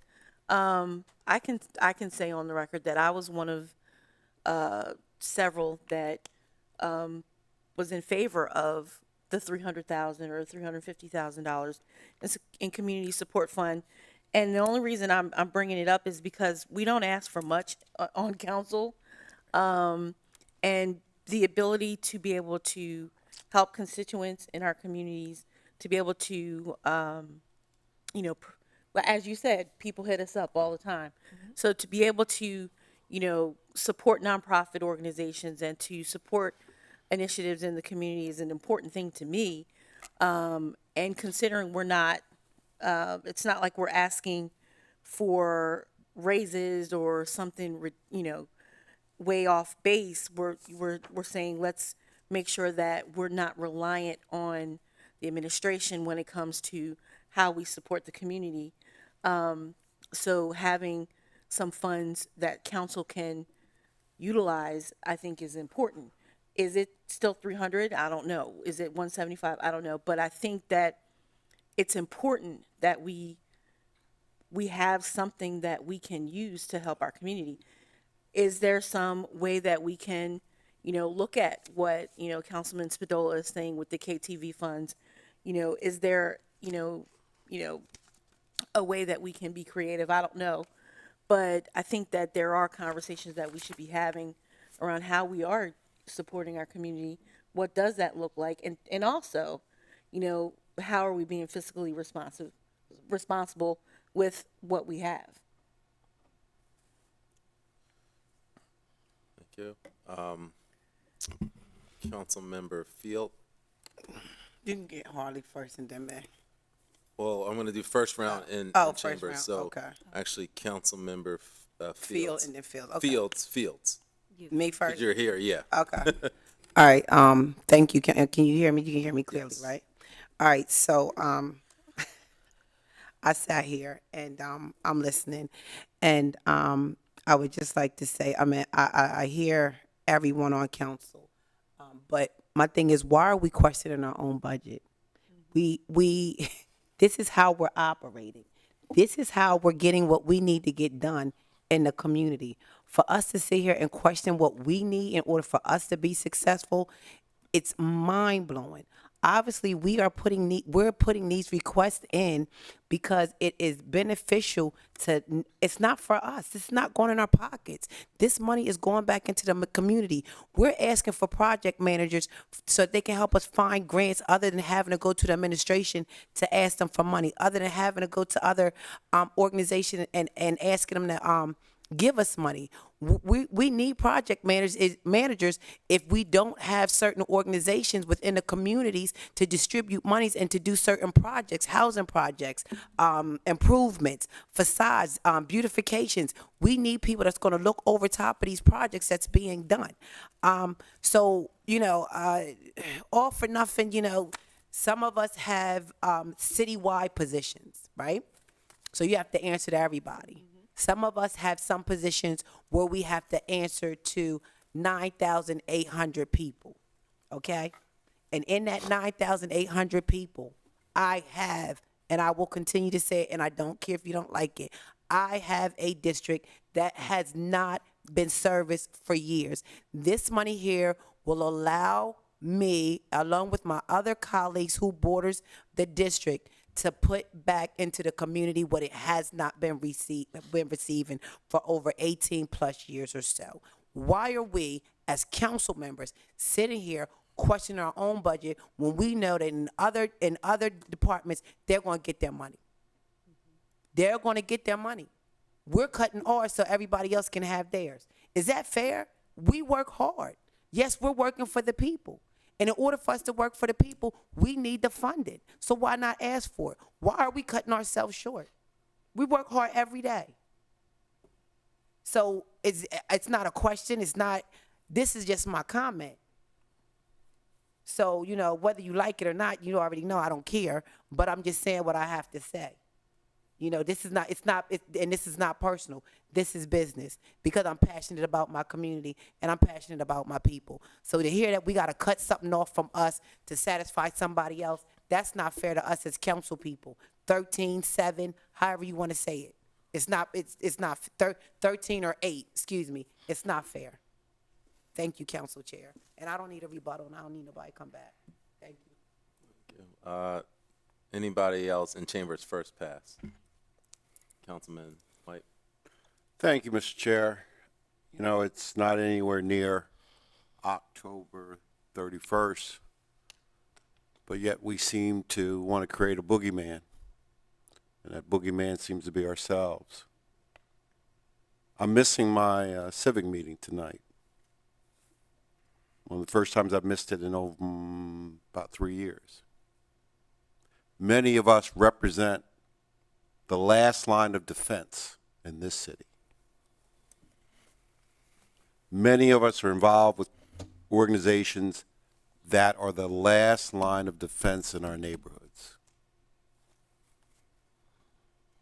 But yet we sit here, maybe we question our ability to represent those organizations.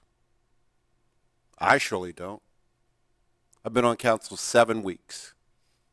I've seen the work that my colleagues have done, have completed, and will do. I don't think we need to take a back side to anybody. I don't think we need to demonize what we're doing here. I think everything that we do, we can stand on it. 7 weeks, I've gotten over 10 requests for funds. 10 requests for funds. When I asked, could you get it someplace else, they said no, and I believe them. So again, it's not October 31st. This need to create a boogeyman should not exist, especially in this chamber at this time. We need to stand upon what we do and what we have done. And we don't make these dispersions without evaluation. But as Councilwoman Fields says, we know our community and we know our needs, and we know those needs are not met unless we meet them. No further comment, Mr. Chair. Thank you. I would like to turn to members online. I believe Councilmember Field. Yes, I have a desire for more information on the background of some of these requests, but I will talk to the individuals offline. Okay. Very well. Then I'll turn to public comment. Any members of the public, either in person or on Zoom? Okay. Seeing none, I would like to turn it back to council for any final comments or questions. Vice Chair Harley. Yes, thank you, Mr. Chair. So I could not agree more with both of my council colleagues, Fields and White, as it relates to what they have already shared as it relates to our districts. I respect our council members at large because, number one, I respect how every council member feel about the budget or whatever they have allegiance to or whatever it is that they may feel. First of all, I want to say I do respect them. However, when you actually work in a district, it is very, very different. You get different requests, you get different calls, you have different needs that come directly to district members. And I understand that it's a different relationship to some extent with the at-large versus the district council members. It has already been said, we get numerous requests to help in the community, and I will tell you that so many organizations felt so relieved with the help that we was able to give them with the ARPA funds that we were able to get. But we all know that we will not continue to get those funds. The $375,000 was always for the last umpteen years has been a part of Wilmington City Council's budget.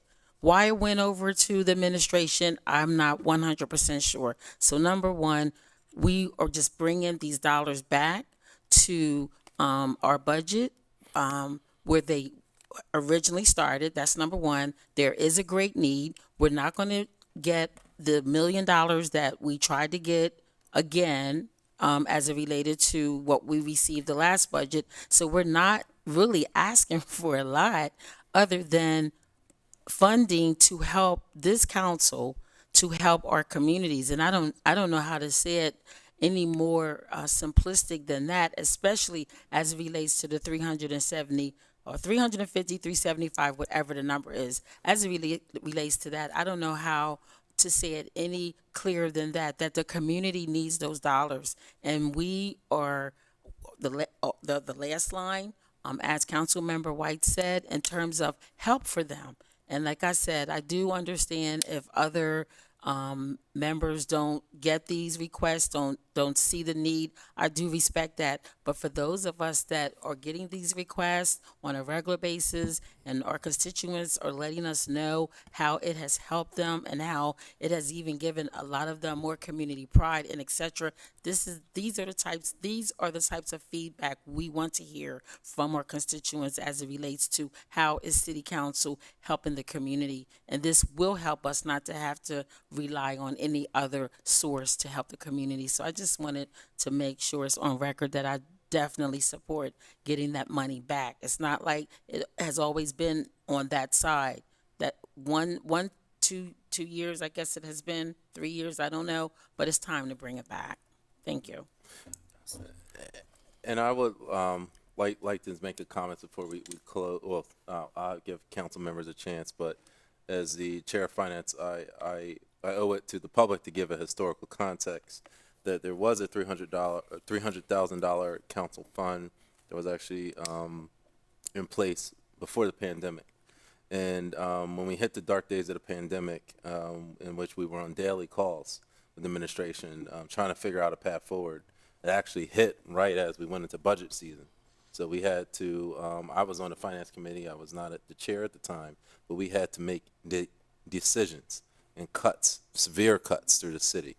And that's how that fund ended up going back to the administration to help out, again, shared sacrifice. But where we are now is through smart fiscal investing, as you've seen by Treasurer Sims, and doubling down on stabilizing neighborhoods, we are coming out of this, and we're coming out of COVID stronger. We've made a great use of the ARPA funds to strengthen our neighborhoods. We've supported our nonprofits and communities, but now it's time to rise out of this. And just to kind of put a cap on this, is a few blocks away, actually 3 blocks away, we have a $1 billion lawsuit, court case going on, dealing with Fox News and you know, the voting fraud stuff. That's a international case. It's taking place in our city. And so we are showcasing our city. We're having people staying in hotels, people eating at the restaurants. This is going to be a big deal for this city. We've had international events, national events here. We had the president here. We are a first-class city, and we have to stop thinking ourselves as anything but. And so with that comes a lot of responsibility, and we have a lot of responsibility in our neighborhoods. We have a lot of neighborhoods that were overlooked for a long time. And our colleagues, some of our colleagues have put it appropriately. We have had a lot of neighborhoods neglected. We have a lot of neighborhoods that still have a long way to go. So I'm not going to, say speech, but it really is. I'm just trying to give historical context, because where we came from coming out of pandemic, the leadership that we had on council and the administration got us through those dark days. Like, we were literally on daily calls trying to figure out, is the city going to survive? And, look at cities that haven't survived or come back from COVID. We have. And so, again, it's a testament to people in this room, testament to working together, and we will continue to work together. That's why I appreciate the work of Gabe, looking at how can we have shared sacrifices so that businesses can contribute, neighbors can contribute, but also let's look at wage tax. Let's be creative in how we look at revenue. Let's look at bringing new industries into the city. We've doubled down on council, and I know with council president, that's our vision, to find creative solutions. Look at impact investing, look at different ways, clean energy, whatever way we can do to innovate and double down on stabilizing our neighborhoods. That's what we're doing on council. So with that, I'm going to pass off to my colleagues, but I just wanted to say I'm proud of everyone that has voiced their opinion. That's the point. But I think no matter what, we have to come together as one council and continue to work for our city. So Councilmember Bracy, and then I have you. So I just wanted to make sure that I'm clear on the record. I agree with what everyone is saying. I am not questioning whether or not we should have these funds at all. I'm in support of it. And as I initially stated when I first commented, I'm in support, and I was one that requested the restoration. And I just want to make sure that that's clear, because I think what I'm saying is that we don't need to have to ask someone else to do our job. Where you may have 10,000 in your district, my district is 77,000, because I represent the entire city. So it's not an at-large versus a district member. It's a council working together to serve every citizen in the city of Wilmington. So I just want to make sure that I'm clear. How we get to the number, how we get to, what we have, the funding, that's where I'm saying, I don't know if it's a creative where we bring some money in from over here, or if we just stand unified and say, we need the money to be able to fund our community supports. Whatever it is, I just want to make sure that it's clear that I'm supporting my district members and my at-large members, because we're all here for the same purpose, which is to really be that frontline defense for the community. Thank you. Councilwoman Cabrera. Thank you, Mr. Chair. So to be clear, I'm not opposed to us having this money and spending it in the community.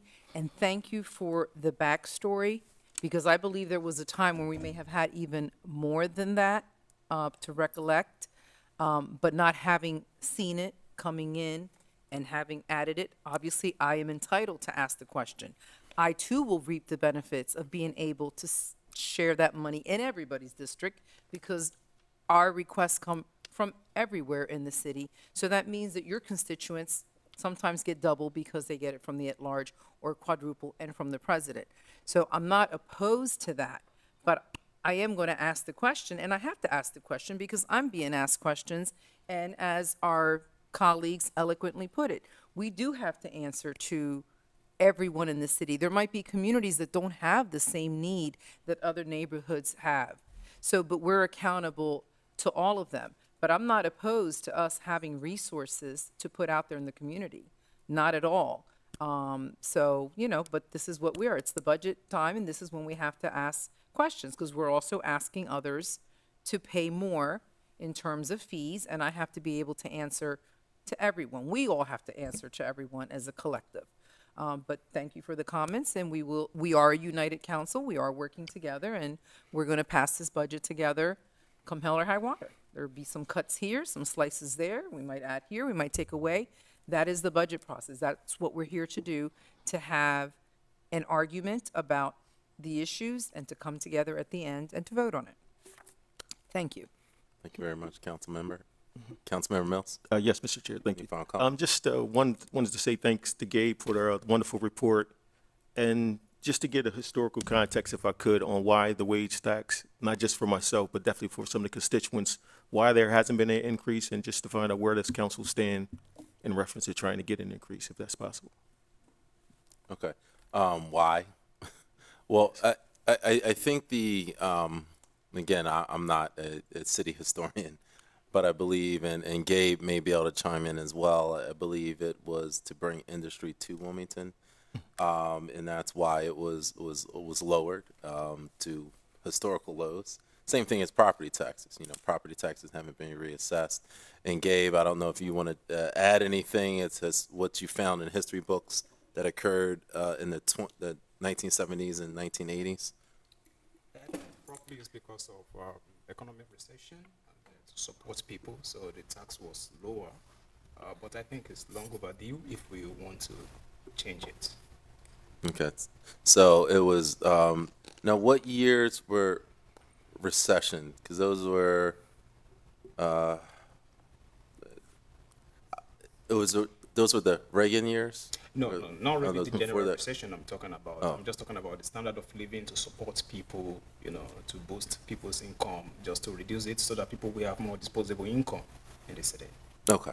All right, and we can certainly look into that, Councilmember Mills, because it is, you know, I certainly was not around then, but some of us may have been. I don't know, but I believe it was just a historical context, and then you know, that's why it hasn't. Well, I saw that, Mr. Chair. So, but we definitely look into that because I think it's important to tell the story to the General Assembly. They may not be aware of what. You have a comment, Councilmember? No, I was agreeing with you as it relates to the General Assembly. Councilmember Mills was asking on this floor, but at the end of the day, it's the General Assembly. Correct. All right. If there's nothing else, I appreciate again everyone for being here. Thank you for the department heads who took place in the proceedings tonight. Thank you, of course, to council members and council staff, and Gabe and Mona. Thank you very much for being here. So just as a schedule update, the next round of budget hearings is scheduled for this Wednesday, April 12th. We have the IT department at 4:30. That is a reschedule from last week.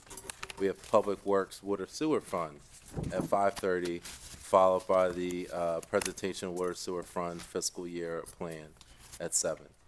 So as always, please tune in to WITN Channel 22 to watch the meeting. You can also watch online at www.witn22.org. And budget information, as always, is available on the city's budget website, wilmdebudget.org. And with that, I will accept a motion to adjourn. So moved. It's properly moved and seconded. That concludes the Finance Committee budget hearing. Thank you. You're welcome.